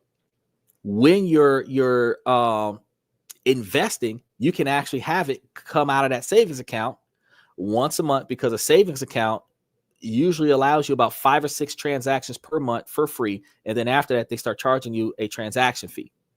So the incoming transaction is one transaction, and the outgoing transaction is one more transaction. So that's 2 transactions a month. They take a specific quantity of money, put it into your savings account, take it out of that savings account, put it into your stock option. You're good to go. But you open high interest yield account, whether it's a savings account or a checking account that's going to be utilized as a savings account, because anything up to $500 in most accounts, there are a couple of credit unions that are doing 7% or 7.15 to 7.51% interest. There's 2 credit unions that do that, and most banks are starting to hit upward of 5.5 or 5.15% interest as an incentive to open up your account. So as long as your money is under that, you're getting that percentage yield. And once it starts going over that, it goes down to 0.06 or 0.064. So, and that is a guaranteed amount, regardless of what inflation feels like. So that's what you start off with. And this is important. It has to be separate from your normal checking account or your emergency fund. So keeping it separate makes it physically harder to raid for random expenses. And one of the things that I usually do, because I know that everybody likes to have everything at their fingertips. So some people have multiple bank accounts with the same bank. They have one debit card that's linked to all of their accounts. They can put it into the ATM machine, select which account that they want to use, and then take money out. No, you want to have one account that is Mr. ATM machine. And then the other accounts, you literally have to go to the bank to get the money out of the account, unless you use your online banking platform to wire transfer the money somewhere, because it makes it less accessible to you. And when you're doing a wire transfer and it takes a couple days to transfer, it's not something that, if you have a right now spur of the moment kind of spending thing, but you got to wait 3 days for the money to be available to you, you can't use that money. So that money is off the table, which means you're not going to move it. So unless it's an emergency that's going to last you a week, you're not going to be able to relocate that money to this emergency, which prevents you from taking that savings money and using it for a stupid decision or an unnecessary emergency scenario. And stupid decisions is partying like a rock star with your friends, or consistently bailing your friend out of a bad situation, or consistently bailing a family member out of a bad situation, when you could just tell them, you ain't paid me back from the last time, I ain't got nothing for you. Doesn't mean I ain't got nothing. I just don't have nothing I'm going to give to you. I know you don't like to watch people that you care about suffer, but if you spend all of your wealth on fixing their mistakes, you will be broke, because again, you are the average of the 5 people that you deal with the most in your life. So if 3 of them are failures, 2/3 or 2/5 of your likelihood to maintain failure by making bad decisions with them or allowing their bad decisions to negatively impact you, that is going to be what you're going to become. So grab these high interest yield accounts. And this means that your money is at least putting up a fight against inflation while it sits there until you get a chance to redirect it to a investment platform. You can name that account. Don't just call it savings. Call it what it is. 3 months in Thailand fund, Spain immersion 2026, burnout recovery. Name the account what you're going to use that money for. That makes it a whole lot more meaningful for you, because when you look at 3 months in Thailand fund and you see $15,000 there, you know you're doing good. You see burnout recovery fund and you see $5,000 or $7,000 there, you know that you're doing good. This little trick is a constant reminder of what you're working for. Set up the automatic transfer. Go into your bank's app and schedule a reoccurring transfer to your new high interest savings account for the day after payday. So as soon as your paycheck is supposed to hit, the very next day, that money is gone. So before you can pay a bill, that money is gone. You never even see this money in your checking account. It's gone before you can tamper with it. Right? Another thing that I was thinking about when I was thinking about this reoccurring transfer situation, you know that wire transfers, when you wire money to another account, it charges you bank fees to wire transfer. But every bank has an automatic bill pay option. If you set up your personal bank account as a bill in your current account and predate the transfer, it'll ACH transfer the money to your other account. I don't know if people know that. If you immediately wire transfer the money today to another location, you could pay anywhere between $15 and $65 to wire transfer the money. And then the other half is going to pay the difference, because sometimes the ingoing is 65, sometimes the outgoing is 65. The other one pays the 15. But the fact is, just like Western Union, you got to pay the fee to wire transfer. But an ACH is an automatic check. It's an electronic check, and that check is free. So if you go into your automatic bill pay, label your bank account information on that automatic bill pay, schedule the date that that money is supposed to go to that bank account, and it will send an electronic check to that bank. So if you've got in your settings, Thailand fund, 3 months in Thailand fund, and then you go into your automatic bill pay and set up the account, the name of the business that you're paying is the 3 month Thailand fund, routing number, account number, day of the transaction, the amount that the transaction is going to be for, reoccurring scheduled payment, not wire transfer, ACH. You're welcome. You just saved money, and now you can move your money all over the world. And note to self, while we're talking about this, did you know that they typically only file that tax form? I think it's a 1088 form. I'm not exactly sure off the top of my head because I just started thinking about the form when you're making transactions that are over $3,000. So if it's less than $3,000 per day, they typically don't tell the IRS that you're moving money around. And as long as the money is there for a period of time, like if your paycheck comes in on the 15th, the money comes out on the 16th, and then it gets wire transferred on the 24th, and that only happens once a month, they're also not going to report it, because they only report suspicious transactions. Suspicious transactions are frequent wire transfers, which indicates laundering. And suspicious transactions is large transactions that are over $3,000. every day, suspicious transactions. But $2,500 once a week, not necessarily all that suspicious. And if it's a different amount every time, $2,475 this time, $2,184 next time, and $2,364.77 the other time, it's a charge that happens once a month. So take that, note it down, see what you do with it. Step 2, figure out your savings rate. So how much do you transfer? The usual advice to save is 10 to 15% for retirement. And this is for traditional retirements. For this, we need an extra dedicated layer. One idea from a financial planning circle is to add an extra 6.5% on top of your regular savings. So if you were doing 10 to 15%, you would be doing 16 to 22%. The thinking is that saving this extra amount could let you take a month off every other year, but that's just a starting point. Your personal number depends on your income, it depends on your costs, and how soon you want to take your first break. Don't get paralyzed trying to find a perfect number.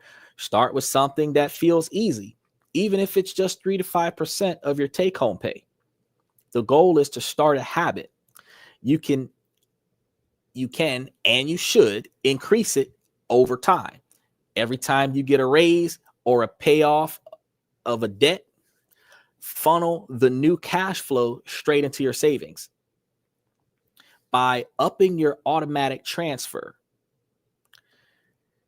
this is actually a good habit to have, because one thing I've noticed is that when we're on a fixed income, and believe it or not, it's a fixed income.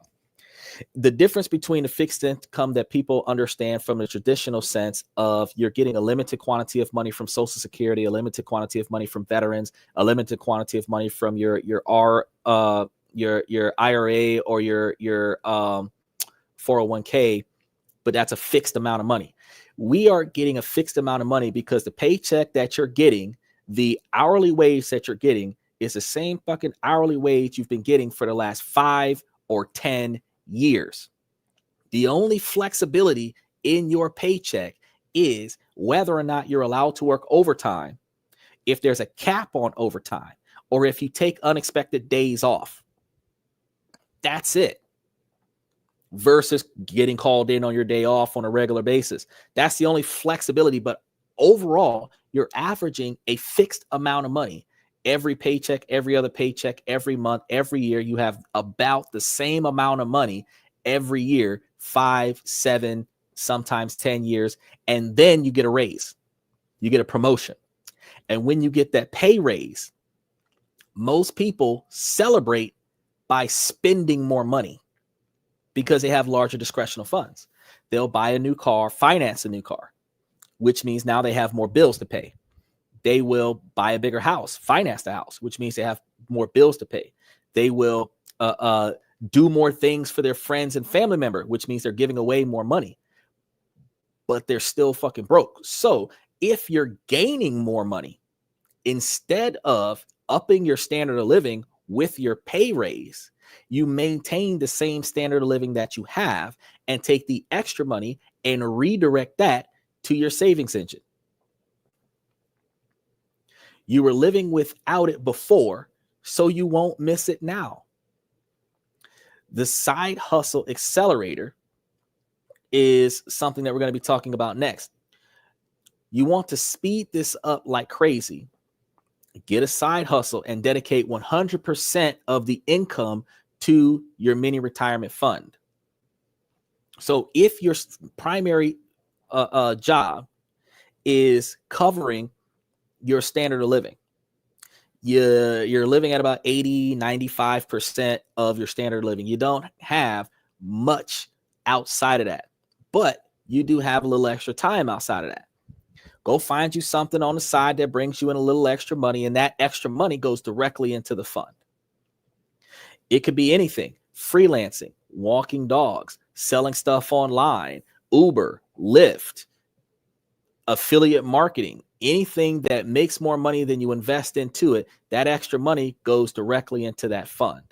This has a huge psychological benefit. Your main job pays for your life. Your side hustle pays for your freedom. Here's another thing real quick.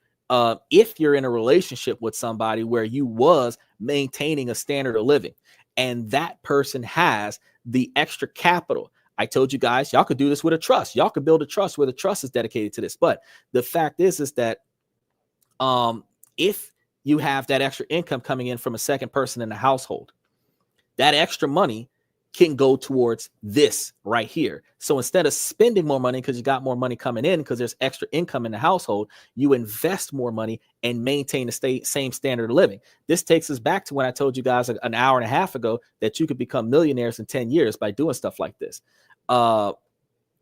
Rev says, how should I include savings for grandchildren? Okay, so if you're not trying to go on vacation, if you're trying to do this for your grandkids, that savings account would be named for the grandkids. If you got more than one grandchild and each child is going to have their own account, you're going to open up multiple different accounts and change the name to whatever kid is going to get this money. To prevent them from dealing with probate tax, you want to put those accounts into trusts where when those kids reach a certain age, that whatever's in those accounts will go to those kids. And that will bypass probate, so the kids don't have to pay taxes on the government giving the kids the money. Because the government will tax you to take your money from you and give it to your grandkids after you pass. There are apps out there, and I can't think of the name of them off the top of my head, but there are apps out there right now that allows parents to open up bank accounts for their children that are monitored by the parent, where the parent can put money into that bank account and freeze the account if they don't want the kid to spend the money, which is safer than WhatsApp, and allows the parents to be able to monitor the children's spending and teach the children financial responsibility. I would make my kids employees so that I can use the money I'm giving them as a tax deduction, because if your LLC or your C corporation is paying for employees, you can give each one of your kids up to $14,500 a year, and that is deducted off of the taxation of the LLC or the C corporation, which is massive. And now I'm not giving my kids an allowance to breathe. I'm not giving my kids money to look pretty. If you want something from me, you got to earn it, which teaches them responsibility. Then I can teach them, because they have their own bank account, I can teach them how to balance their checkbooks. I can teach them how to invest. I can teach them how to build credit, build wealth, invest in things, instead of them just running out there and buying the next PlayStation 5 and GTA 6. I would teach them how to put their money in other places where the interest from that money can go and buy them that same PlayStation and GTA 6. So no longer do you have to ask me for permission to get the things that you want for yourself. You can buy whatever you want for yourself because you can afford it. Because most of us remember when we was growing up and we wanted something and parents would tell us, don't touch it if you ain't got money to pay for it. Our parents would tell us, if you ain't got that McDonald's money, don't ask me for McDonald's. Our parents would tell us that if we wanted something, go get a job. Well, if you're teaching your kids how to be responsible, then you can tell your kids to take that skill set, instead of getting it from me, outsource. Because you live in this house, the money that you take out of this house comes out of the system of this house. Go use your skills that you learned here in the house and go make money from other houses so that you can bring more money into this house. Because the availability of resources in a enclosed system is only based off of what is generated by the system, based off of what is put into the system. So the more people that puts money into the pot, the more money is in the pot, which means that there's more money that can come out of the pot. So the less money that is put into the pot, the less money that can come out of the pot. It's like drawing water out of a well without it ever raining. The well would eventually run dry. But if it forever rains in this well, there will always be more water in this well than what we need.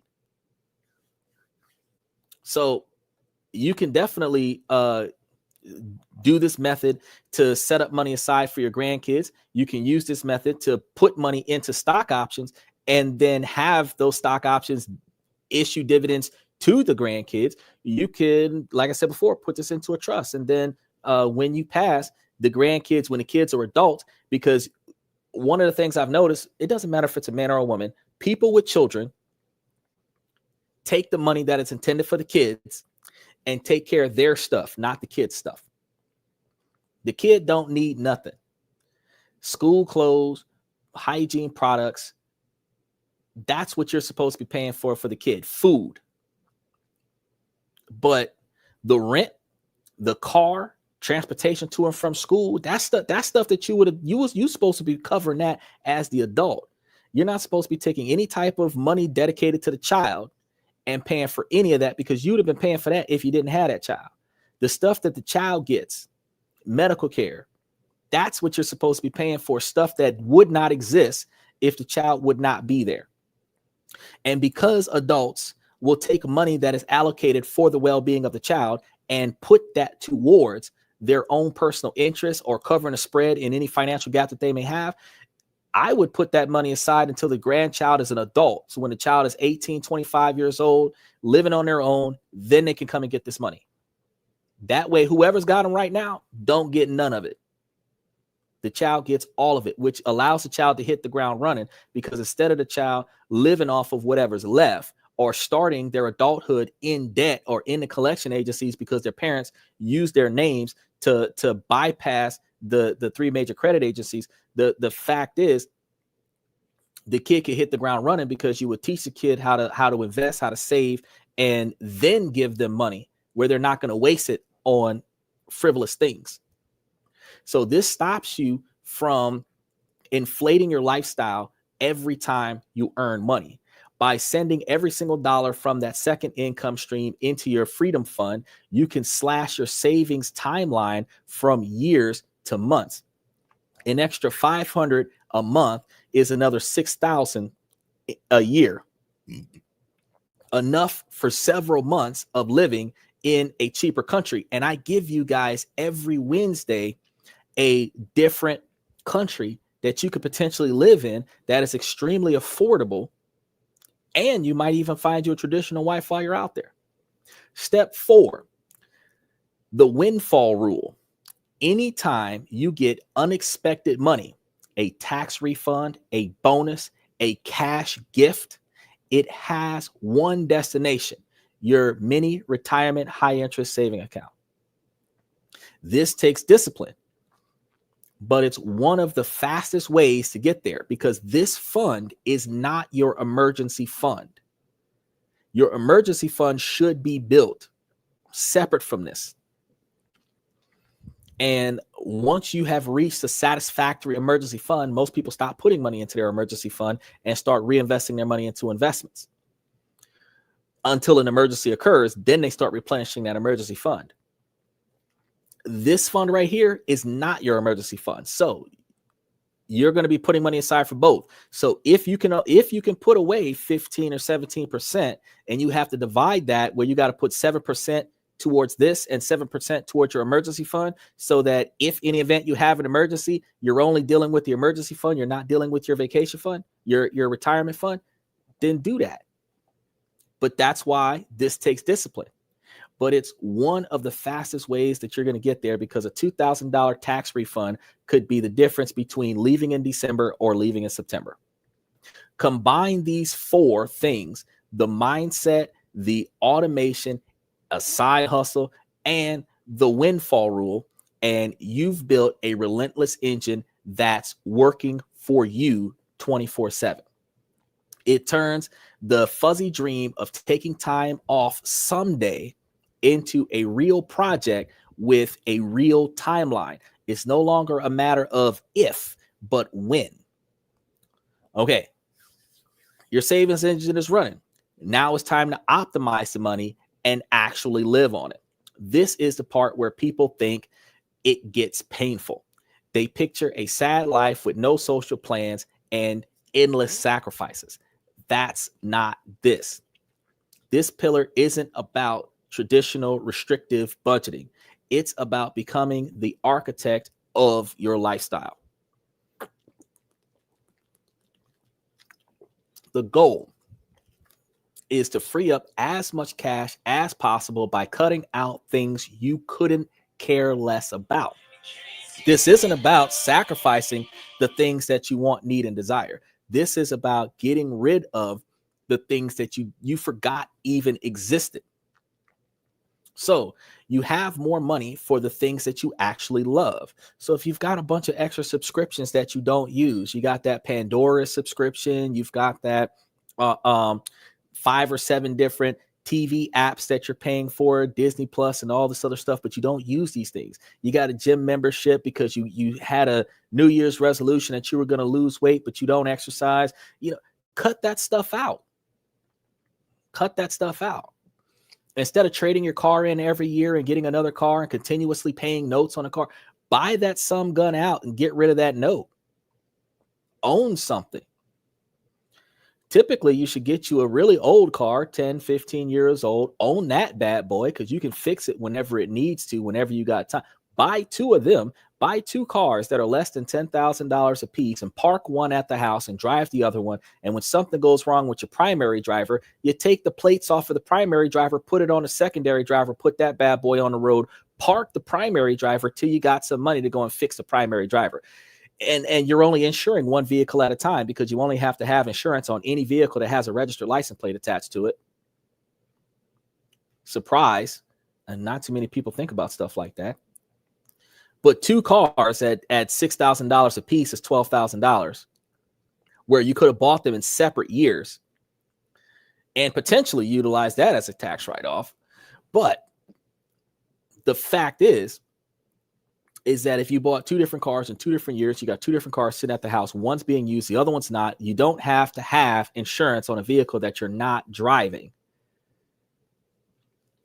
So you can just park that one at the house and just let it be that.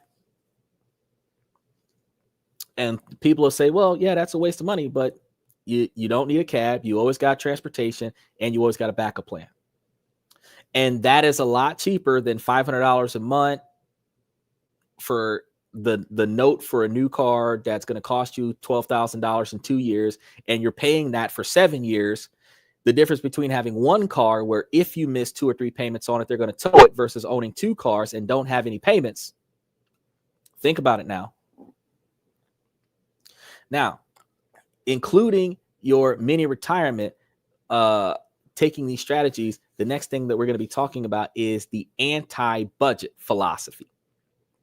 Tracking every single coffee you buy is tedious and it usually fails. It makes you feel nickel and dimed and you just burn out on that. The anti-budget flips this around. Instead of sweating the small stuff, we focus on the big wins. For most people, 3 things eat up 60 to 70% of their budget: housing, transportation, and food.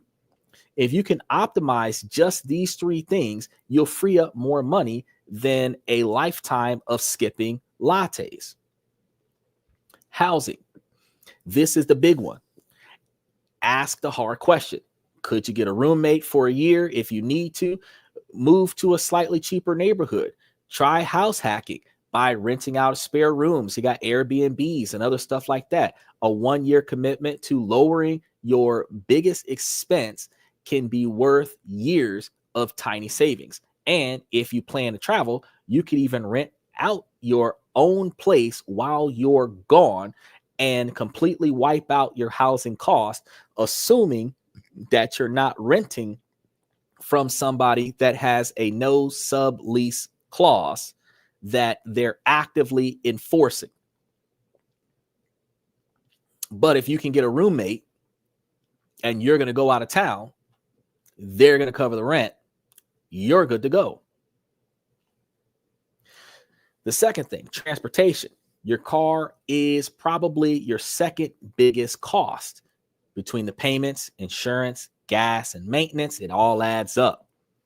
Could your household go down to 1 active car? Switch to something more fuel efficient. Move closer to work. Bike. You can do scooters and motorcycles instead of cars, because some motorcycles typically cost about $25 to fill the tank. Some fuel efficient cars take about $45. The mid-sized vehicles usually take $75 to $100. And they typically all have about the same range of miles. The average vehicle typically gets between 150 to 300 miles per tank. And the only difference is that how many gallons is in a tank, because motorcycles usually have a 1 or 2 gallon tank or 3 gallon tank, something like that. Cars, small cars, typically have a 10 gallon tank, 12 gallons, because they have that extra reservoir of reserve fuel. Mid-sized vehicles usually have 15-gallon tanks, and then full-size vehicles have 20-gallon tanks. Like the Hellcat has a 19-gallon tank, but those are gas guzzlers. Still get you about 300 miles to the tank, but there's a larger tank because they have lower gas mileage. And I got another one real quick before I want to talk about what Rev's got. He said that utilizing what you have to make an income. Yes, it does. And the next thing that I was going to talk about that also helps with utilizing what you have to make an income. Remember, I told you buying extra cars as a backup plan. You also can buy extra cars depending on what kind of cars that you're getting, and do those auto trading apps that rent out your personal vehicle, like Enterprise, where somebody can come and pick up your vehicle and drive it for the day and bring it back. You can have extra cars at your house that, without messing up your HOAs or any leasing contracts, you can have an extra car at your house where that car is listed to be rented out while you're not using it. So if somebody rents that car out 3 to 5 days out of the month, that pays for the car insurance, the maintenance, and the gas on the vehicle. The vehicle's paying for itself while you're not using it. And that's an extra income. And if you've got a house with a backyard and you can put 2 or 3 cars in a backyard, and you can have 2 or 3 cars up there where each one of those cars is on the go 1 week out of the month, all 3 of them cars is on the go at least 1 week out of the month, you're looking at generating a whole second business off of subleasing your vehicles. You can sell your car, selling one that you barely use, and this could instantly free up hundreds of dollars a month. That's a massive injection of fuel for your savings engine. So there's a lot of things that we can do here that doesn't require a lot of physical labor, because remember when I told you to find you a side hustle, that side hustle doesn't require you to be grinding a second job. That side hustle could just be something on the side that you do in your spare time to make extra money. Food. This is the third thing, the third biggest giant in people's funds. The goal isn't to eat instant noodles for dinner. It's about closing the huge gap between what you plan to spend and what you actually spend. The biggest money drain is restaurants, delivery apps, impulse buys at grocery stores. The fix is simple. Plan your meals. I've been giving you guys the Fit Chef app for the longest period of time, as a matter of fact. And with that Fit Chef app, I've been telling you guys that y'all could go and get all of the information that you need to plan a meal and get a grocery list. Go to the store and buy all of the stuff that you're looking for. And the funny thing is that Fit Chef app actually works. I managed to spend $200 in a month for groceries, where I had home cooked meals every day, and it wasn't breaking the bank. Where in the past I was spending $400, $500 a month, and I was one step away from noodles and canned goods every month. And I can get you the link to Fit Chef. They actually have a lot of recipes, and what I've been doing at least once a month so far is, I've been in the midst of all of the other things that I'm doing, I have been putting up a video of each one of the recipes that hold on a second. Each one of the recipes that I have been making, in order to show you that not only is it good food, It's affordable. I think I made 50 enchiladas and 10 burritos for $200. Fed myself and my family. And here's the link. You click the link. And let me give it to you guys over on Twitter as well. And it's a fantastic way to go. So I've got at least 2 videos up there because we started about a month ago using Fit Chef, and I've got at least 3 video recipes. I put together 2 of them. I'm going to try to put together the third one coming soon and post it up there. And having, because I've done the enchiladas, I've done the burritos, I've done the and it wasn't just regular enchiladas. It was bacon chicken wrapped enchiladas. Then I had shrimp and shrimp blended burgers, and I actually put the fried onion rings on there. And most recently, I just did the boneless spare ribs, like the ones that you get from a Chinese restaurant. I just did the boneless spare ribs. So it's fantastic stuff. But if you get a fixed, simple plan for your meals, you'll spend 1 hour on your day off, maybe a Sunday, planning what you'll eat for the week. This one habit can slash your food bill by 30 to 50% without sacrificing quality. And some of us live in certain areas where you can use Walmart with the Walmart membership that costs you like $50 to $100 a month. If you don't have the time, not $50 to $100 a month, it's $50 to $100 per year. So you're looking at about $5 to $10 per month is the cost to use the Walmart membership, but it's free delivery. And if you don't have time in your day to go to the grocery store, you can literally sit there on the phone and select the groceries that you want delivered to your house. They even include which ones are EBT efficient for those of you guys that are on a budget and you're using food stamps and WIC and other such. It'll tell you which ones that are SNAP friendly, and you can purchase what you want to get dropped off at your house. Even if you're on the 10th floor of your apartment, instead of having to carry the groceries up the stairs, somebody else will carry it up the stairs for you. You just open your door, take the groceries, bring it inside, put it into the fridge. You're good to go. You're still eating well. You're just not paying a premium for the convenience and wasting money.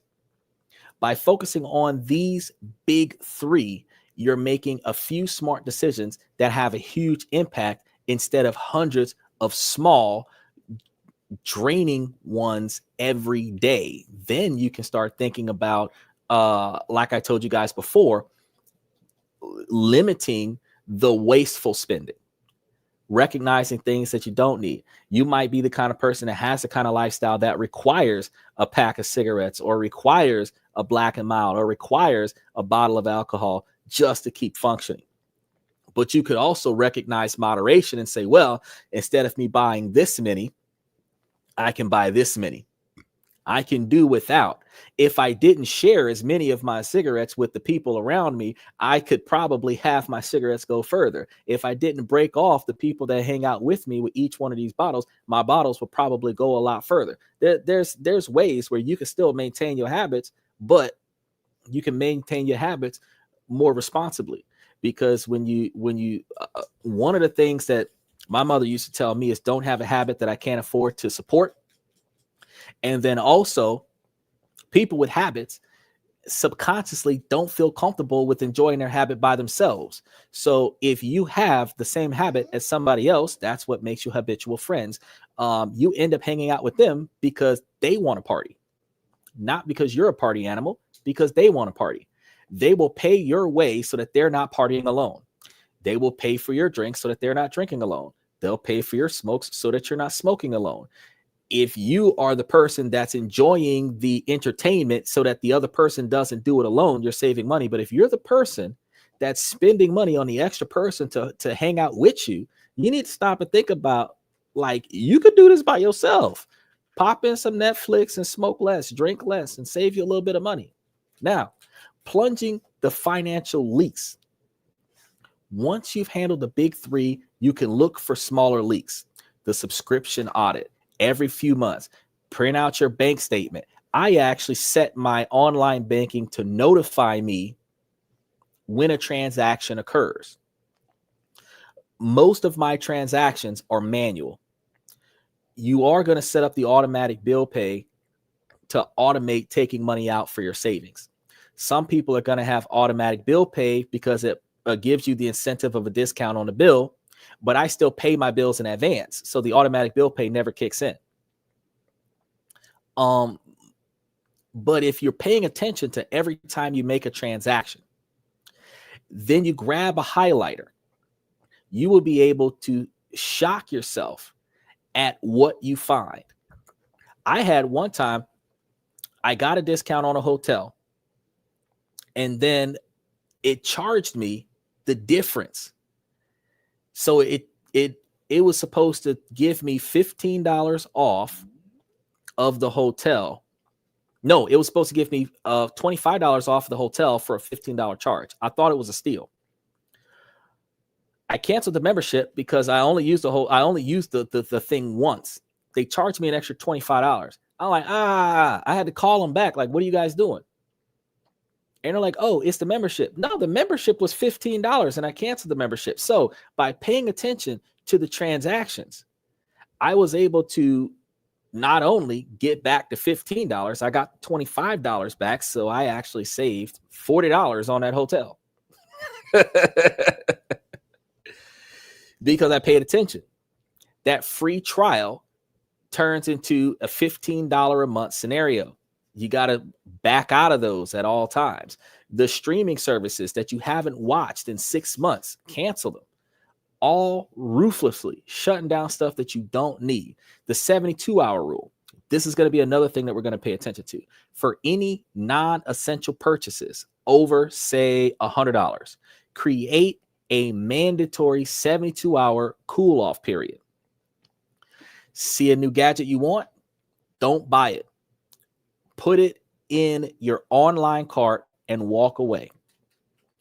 One of the things that I do when I'm scrolling through social media or scrolling through the internet, or even if I look up something specific, I shop off of Temu more than I shop off of Amazon or Walmart.com because Temu is like 30% of the price of most of the things that you can get off of Amazon. And they have everything that you're looking for, most of the things that you're looking for, upward of accessories to ammunition and firearms, depending on what it is. So there's not much that Temu doesn't have. So I'll look for it on Temu before I look for it on Amazon. I'll look for it on Temu before I look for it on Walmart.com. Because I'll look for it on Temu before I look for it on eBay. Because if I can find it on Temu cheaper, then if I'm going to get it, I'm going to get it there. Now, the other thing is what I do is when I look up something, I might be interested in it in the moment, impulsively researching an item to buy.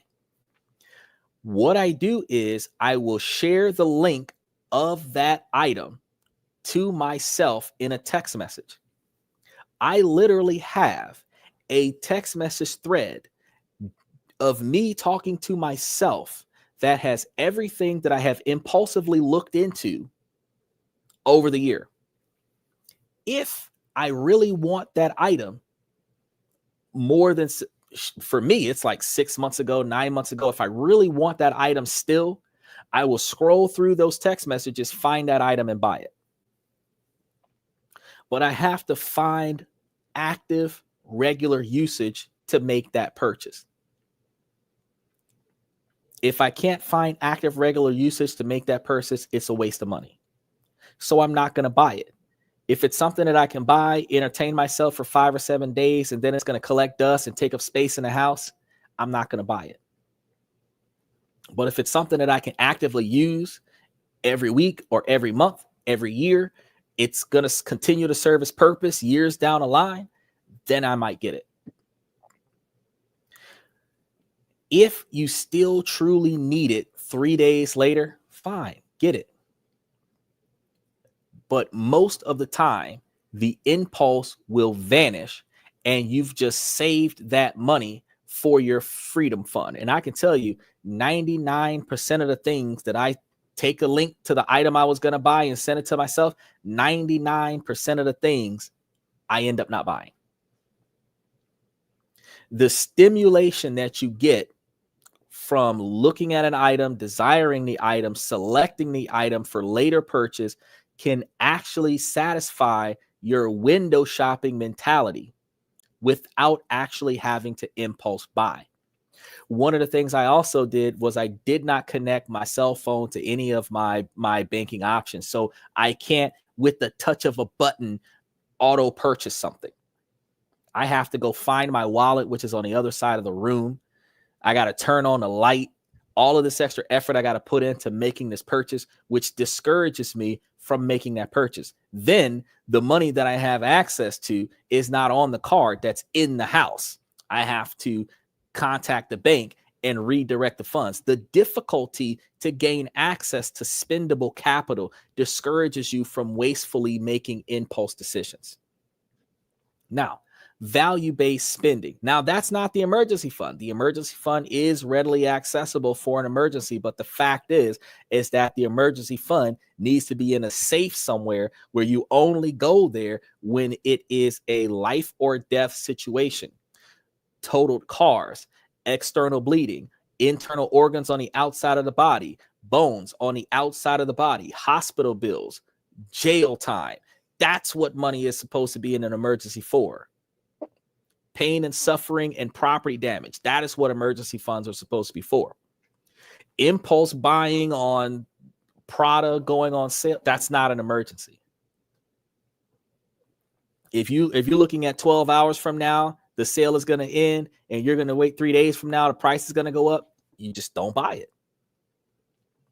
This is the most important part. It's not about cutting everything. It's about defining what brings you real joy and spending generously on that while being cheap about everything else.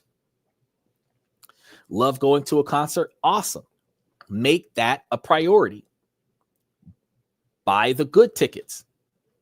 But if you don't care about having the newest phone, then don't upgrade. I got my phone at the end of 23. They've released 2 versions since the last time I got my phone. I don't see myself upgrading my phone for another 2 or 3 years. The screen's not cracked. It's doing what it needs to do. There's no reason to upgrade for a fancier camera or a new color.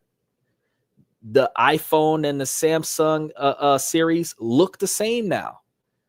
So there isn't a reason to buy another phone.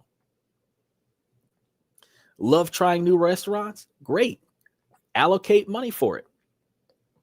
But if you don't care about designer clothes, hit up a thrift store. This is so empowering. It gets rid of the guilt from spending because every dollar has a job. You're not just mindlessly consuming anymore. You're consciously building a life you actually enjoy, both now and during the mini retirement. When you design your life this way, saving a big chunk of your income doesn't feel like sacrifice. It feels like control. So you've built the engine to make the money and redesign your life to free up more of it. Now, let's talk about where the money goes. The Freedom Fund. This isn't just savings accounts. It's a specific tool with its own rules.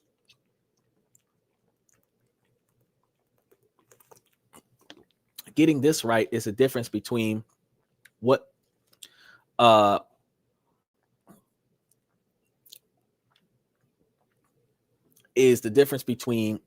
refreshing the mini retirement and a stressful break that messes up your future.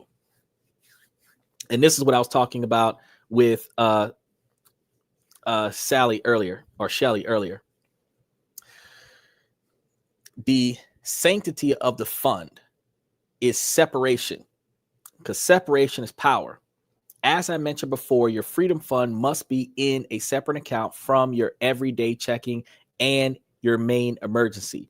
I can't say this enough. Your emergency fund, this is for true emergencies, a job loss, medical crisis, uh, uh, a one-off situation. It could cover 3 to 6 months of essential living expenses, and you don't touch it for anything else. So this is not for impulse buying. And really, for those of us that experience COVID, you might want to extend that 3 to 6 months to about 12 to 18 months. Because if y'all remember, natural disaster hit and we were a year and a half unemployed before we had to figure out how to get back to work.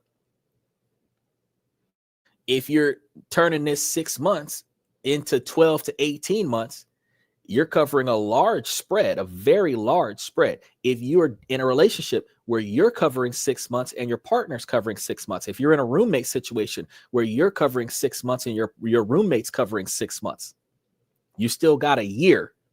If this doesn't work out, within 12 months, we can find another way to bring in more money. A mini retirement is a planned choice, not an emergency. So your freedom fund, this is your planned break fund. It has a specific goal and a specific number tied to it, regardless of what it is. This separation is as much about psychology as it is about practicality. When the money is all mixed together, it's easy to borrow from your trip savings for a weekend getaway when you really didn't have to do that. So when it's in a separate account named Thailand trip, you really feel that withdrawal. It really hurts because your trip for Thailand will be delayed based on your ability to withdraw this funds for something else. You're not just taking money, you're taking it from your future self. So calculating your number from dream to goal, saving for a break is too fussy. You need a target. You need your number. This is the exact amount you need your freedom fund before you can hand in your notice. A real number turns into a dream project. So here's a simple formula. During break and the number of months. So the monthly cost during the break times the number of months plus the upfront cost plus a buffer. That's your number. So let's break this down. For the monthly cost, this will be different from your cost now. If you stay home, it might be smaller minus commuting costs. If you go to a low cost place like Southeast Asia or Latin America, your monthly spend could be way lower. Use sites like Numbeo or Nomad List to get a real idea of costs in different cities. And be honest, are you a hostel person or an Airbnb with AC person? So are you okay with weathering the heat and box fans with ice in front of it, or would you prefer the high life? The number of months, be specific. 3 months, 6 months, a year. This is the biggest multiplier. Upfront costs. These are the big one-time expenses. Think flights, travel insurance, a new backpack, or any courses you want to take in order to make this happen. Don't forget health insurance, which can be a huge cost if you're leaving a job with benefits. The all-important buffer. This is your safety net. Life happens. Things cost more than you think. A 15 to 20% buffer is a smart move. It's the difference between stressing about every dollar and actually being able to relax. So let's run a quick example. You want a 4-month mini retirement in South America. Estimated monthly cost is around $2,000 per month. The number of months is 4 months. Upfront cost is about $1,500 for the flights, insurance, etc. Subtotal is 2,000 times 4 plus 1,500 equals $9,500. Add a 20% buffer, and that $9,500 is going to now be $11,400.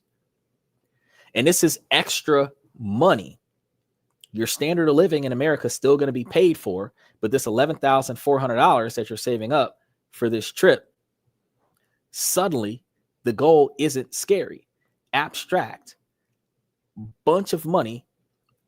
This is something that you can actually achieve because it's $11,400, which if you saved $1,000 a month, you can get $12,000 in 12 months, which means that you could potentially take a trip once a year to Southeast Asia for 4 months.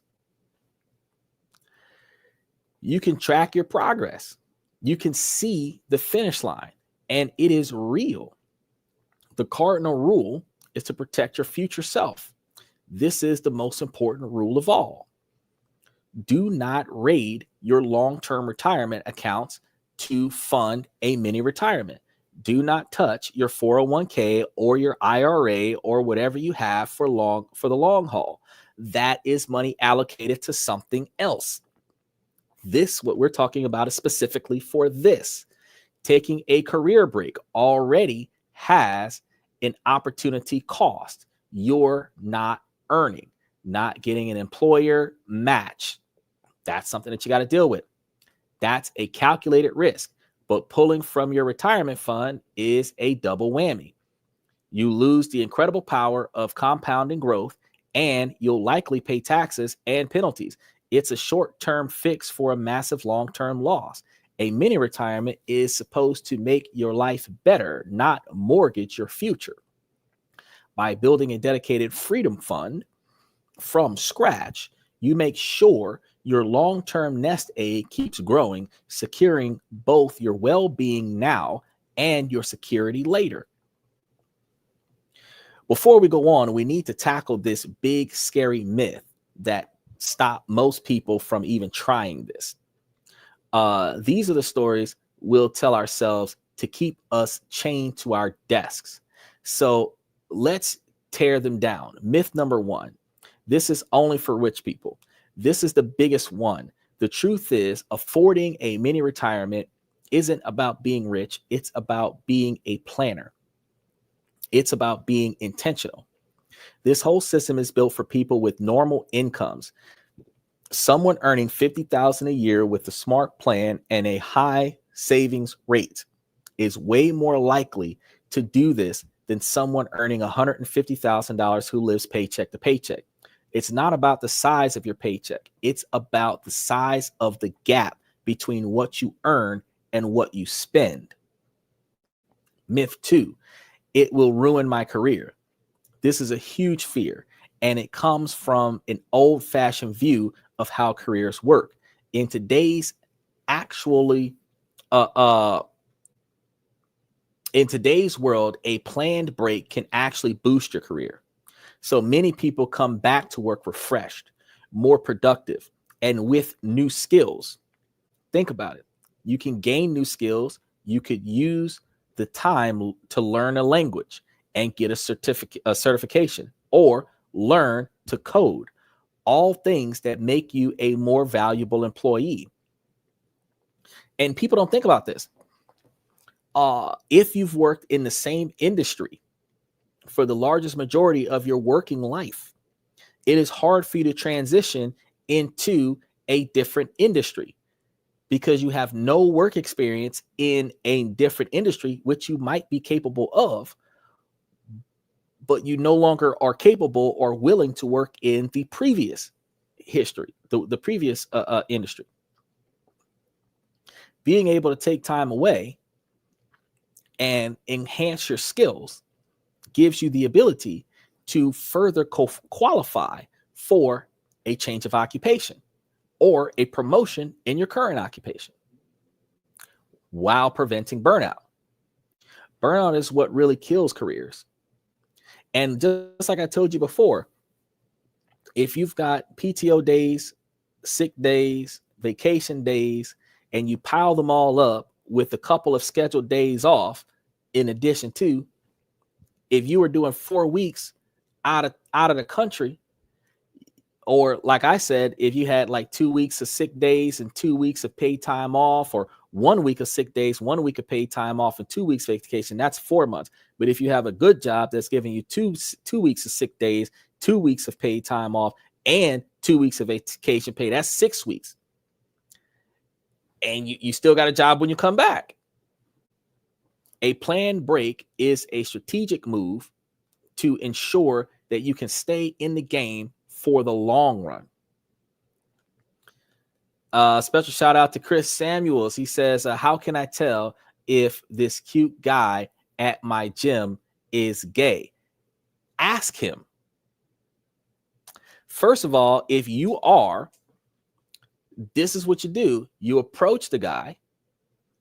You let him know that you're interested in him. Ask him if he's interested in you in the same fashion, and then see if y'all can go out. Specifically emphasize that you are interested in a romantic long-term engagement, and ask him if that's something that he might be interested in. Being straightforward is the most effective way to make sure that you're not wasting your time, and make sure that you're not wasting their time. You're welcome. I mean, I know a lot of people feel like you got to beat around the bush with these things. I appreciate that. You guys should make sure that you like and subscribe, because we have questions like this happen throughout the show on Sundays, with the questions and comments from the fans that we go through with relationship advice. And usually it's a lot of people that are complaining about first person lack of accountability and selfishness, and they're not thinking about the other person in their relationship, and they're not confident in taking action because they are not used to being proactive for the sake of somebody else. But just like your question, when you ask me about what do you do about the other person, I mean, if he's not approaching you, he's either not noticing you, or he's respecting the gym decorum that his personal interests are not what's supposed to be focused on at the gym. But like I said, you could wait until he leaves the gym if you really want to do it, and like catch him out in the parking lot. Not catch him out in the parking lot, but like make it a point to hang out at the gym until he's done working out in his vicinity, and then talk to him in a locker room when it's just the two of y'all, or walk with him in the direction of his car, and kind of like pull him off to the side, because you don't want to do it in front of a group of other people, because we do have a stigma where people act irrationally regardless of the fact that it's been a thing for decades, multiple decades now, that at least 20 years now, to the magnitude that it's on every TV show. I don't understand why there's still a stigma, but the fact is there is a stigma. So to prevent from having the inappropriate negative rejection, you pull them off to the side where you're not embarrassing them about it. Let them know how you feel. See what they think. And if they say they're not interested, they're not interested. If they're interested, you can make something out of it. Me personally, I would not date anybody that is at a location that I frequent, because if the relationship goes south, you got to change gyms.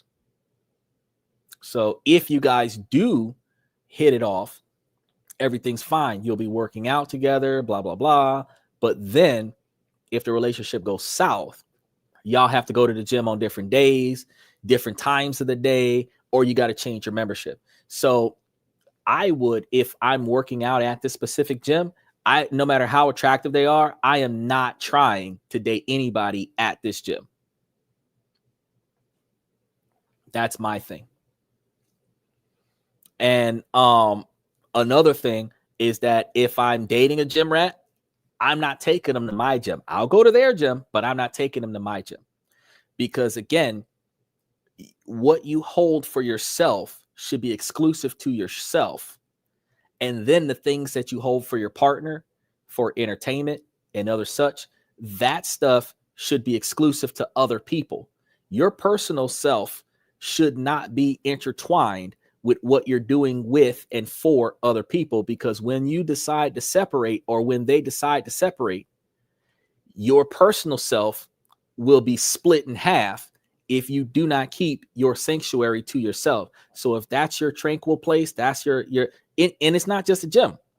If you've got a bar that you go to on a regular basis and hang out with your homies, you're not dating nobody at that bar. If you've got a hobby that you usually do, if you're looking for a relationship and you're going to perform this hobby to find a relationship, then yeah, that's fine. But if this is what you do, this is your passion in life, this location is not where you're going to establish your romantic partner. Like, you're not hunting for relationships here. If it happens, it happens, but you're not hunting for relationships here. And if you do establish a relationship here, you're never taking your partner here. You're taking your partner somewhere else that does the same place that this place does, because this place is my place. That place over there is our place. You have a favorite restaurant that you eat at. You're not taking her to your favorite restaurant. You're taking her to another restaurant that's similar to your favorite restaurant. Why?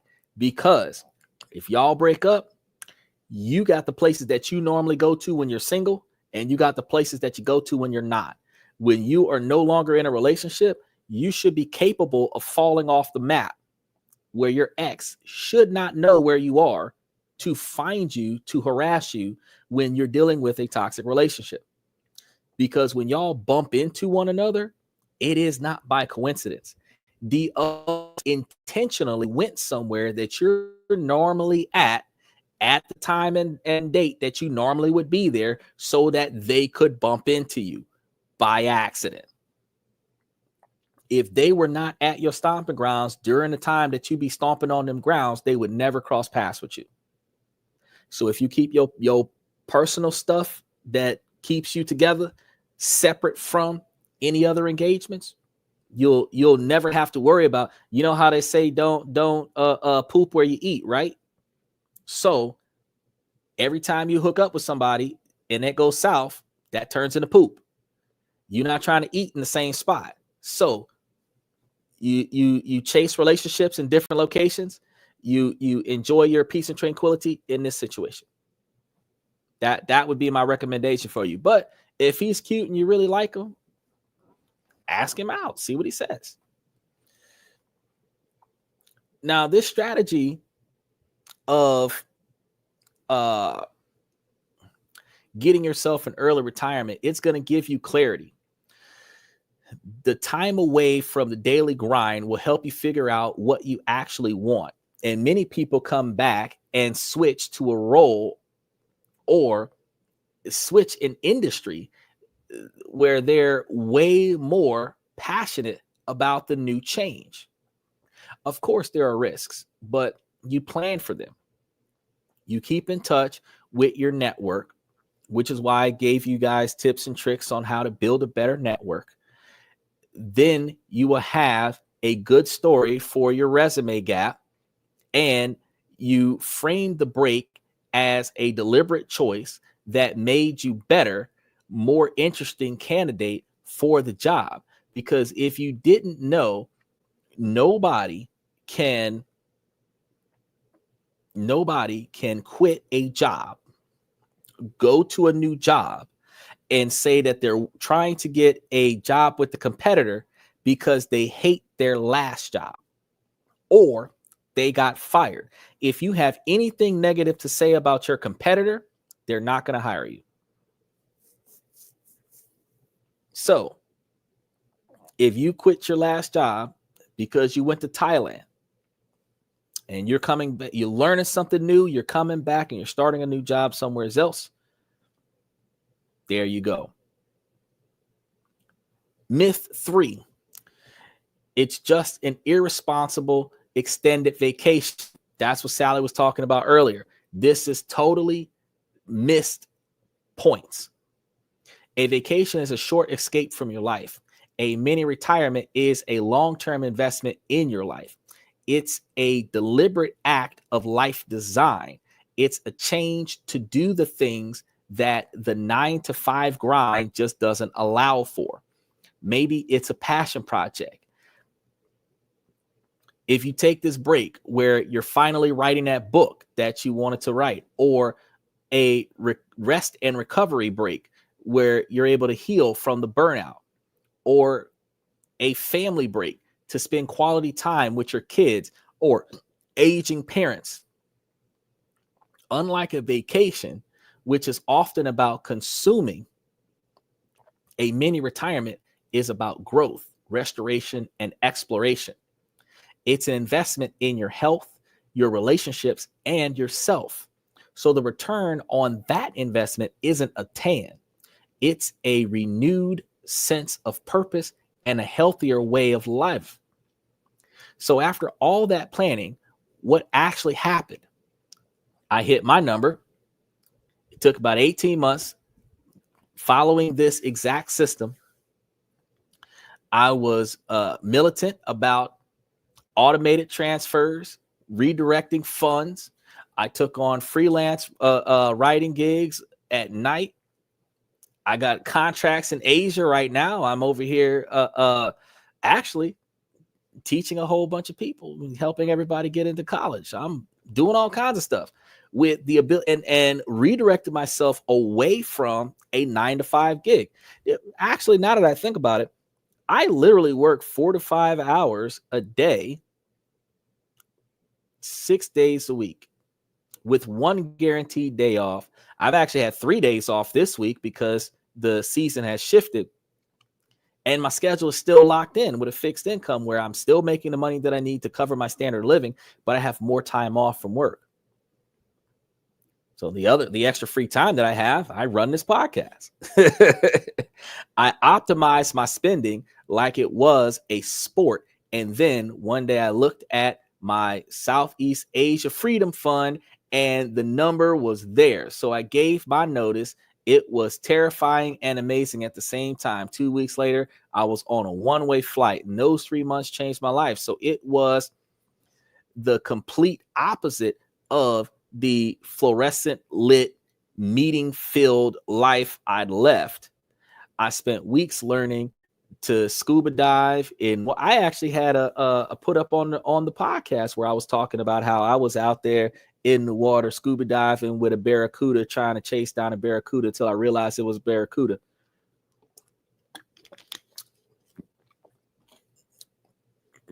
And I'm able to do this off the waters of Thailand, motorbiking through mountains of Vietnam, street food that costs less than $1. And this is better than any fancy meal that I'd ever met.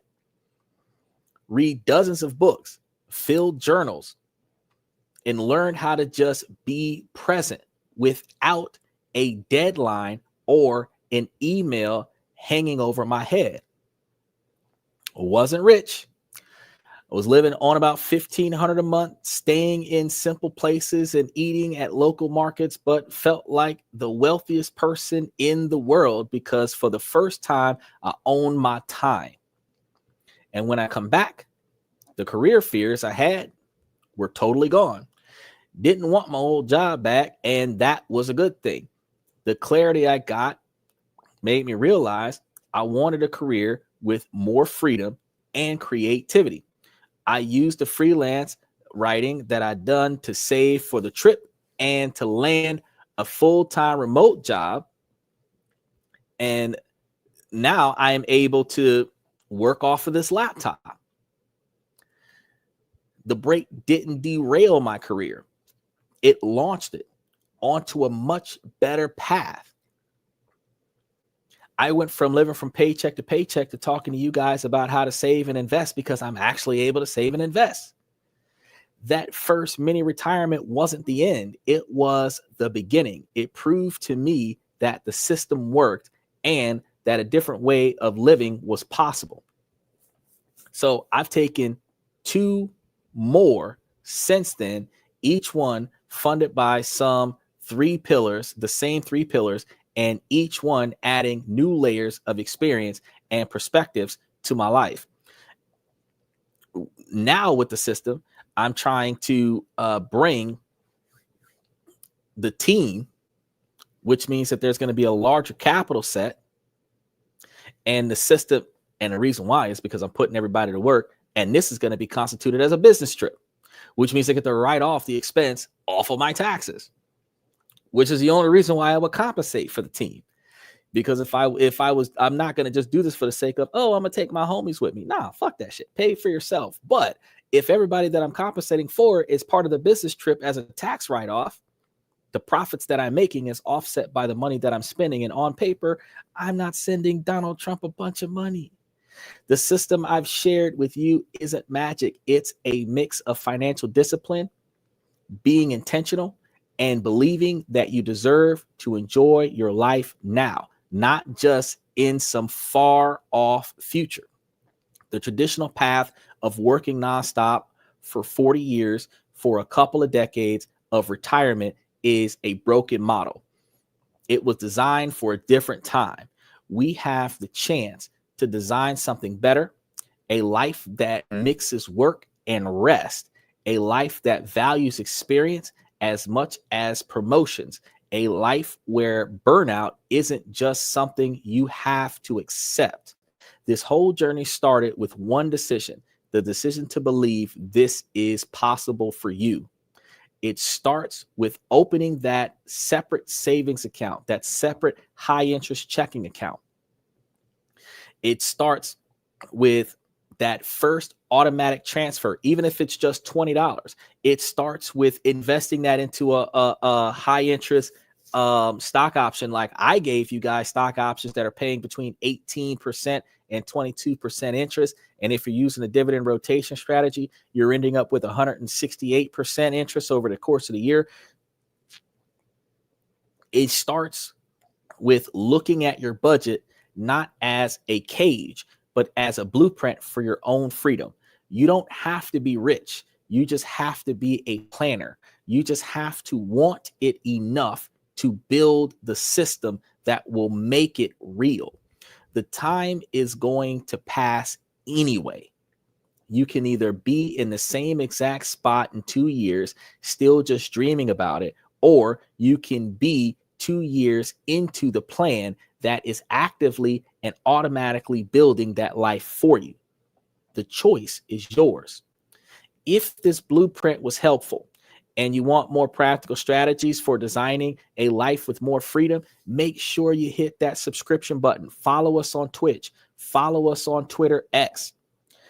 From Twitch and Twitter X, come over and follow us on YouTube. Subscribe to the channel, because everything that is not archived on Twitch and Twitter is archived in YouTube, and you can get the links, you can get the stock options, you can get anything that I throw into the comment section in real time on a later playback. So if you watch the show today and you wasn't taking notes, you can come back next month and take notes and be like, snap, I should have done this a month ago. Then also turn on that notification bell. That way, whenever we go live, because while we were supposed to start at the top of the hour at 11 o'clock, 11:30 Eastern Standard Time, we sometimes start a little bit late because I got to cover some of the other topics that we're going to be talking about to make sure that I have all of the informed information that you guys need to make sure that I'm not providing you guys with the wrong information. And I have a question for you. What would you do with your first mini retirement? I got another question for you. Where would you go? What would you learn? And if you had 3 months of total freedom, what would you do? Take the time to think about that, and then drop your answers in the comments. Send me messages on the channel, because I read every single one of them, and I'd love to hear what your freedom looks like. Some of the best responses will end up back up on the show so that other people can see your success stories. So you'll be able to see it in later shows, because on Sundays, we typically take the comments from the fans and we give them back to the fans so that the fans see what's going on social media. So if you've got a success story, let us know. We'll promo that bad boy for you and tag you in it. With that being said, I want you guys to make sure that you follow along with tomorrow's questions and comments from the fans, because we're going to be covering a lot of different things so that everybody can find a better way to make themselves more successful and make better decisions in their relationships, because we do talk about relationship improvement throughout the week on Thursday, Friday, and Saturday. So that was a good relationship question that was asked today.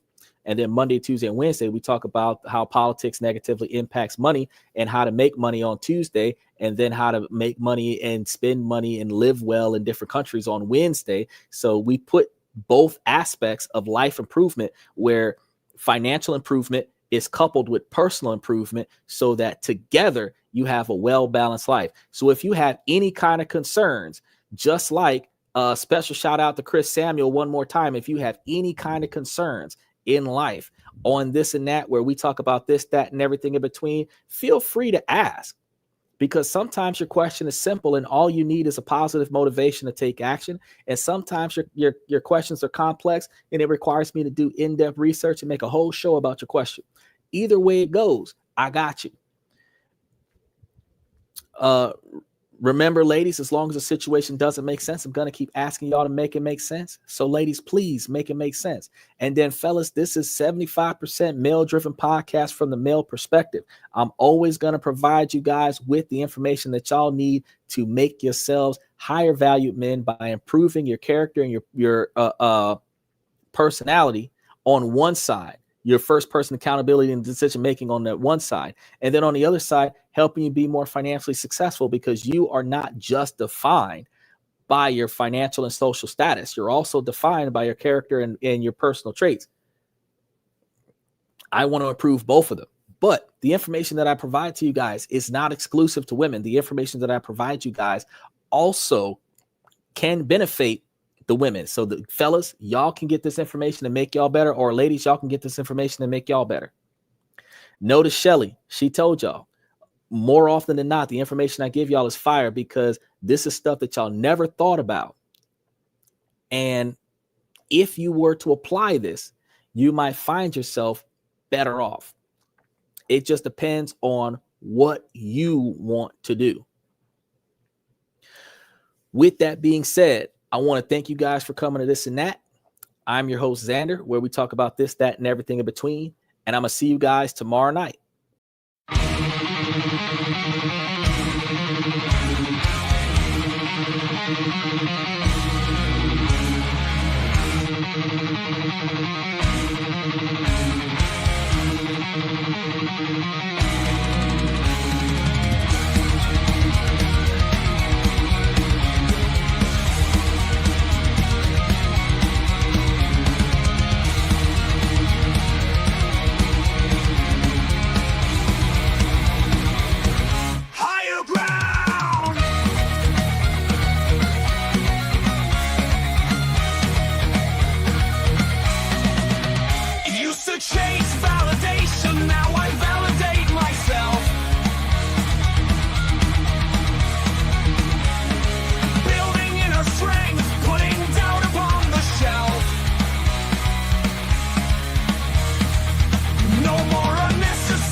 My network is my net worth.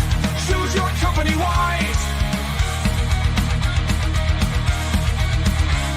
Surround yourself with eagles, not with sheep in disguise. Every interaction is a reflection of my brand. Quality over quantity, that's my personal command. I'm not landing on higher ground where excellence is found. My potential knows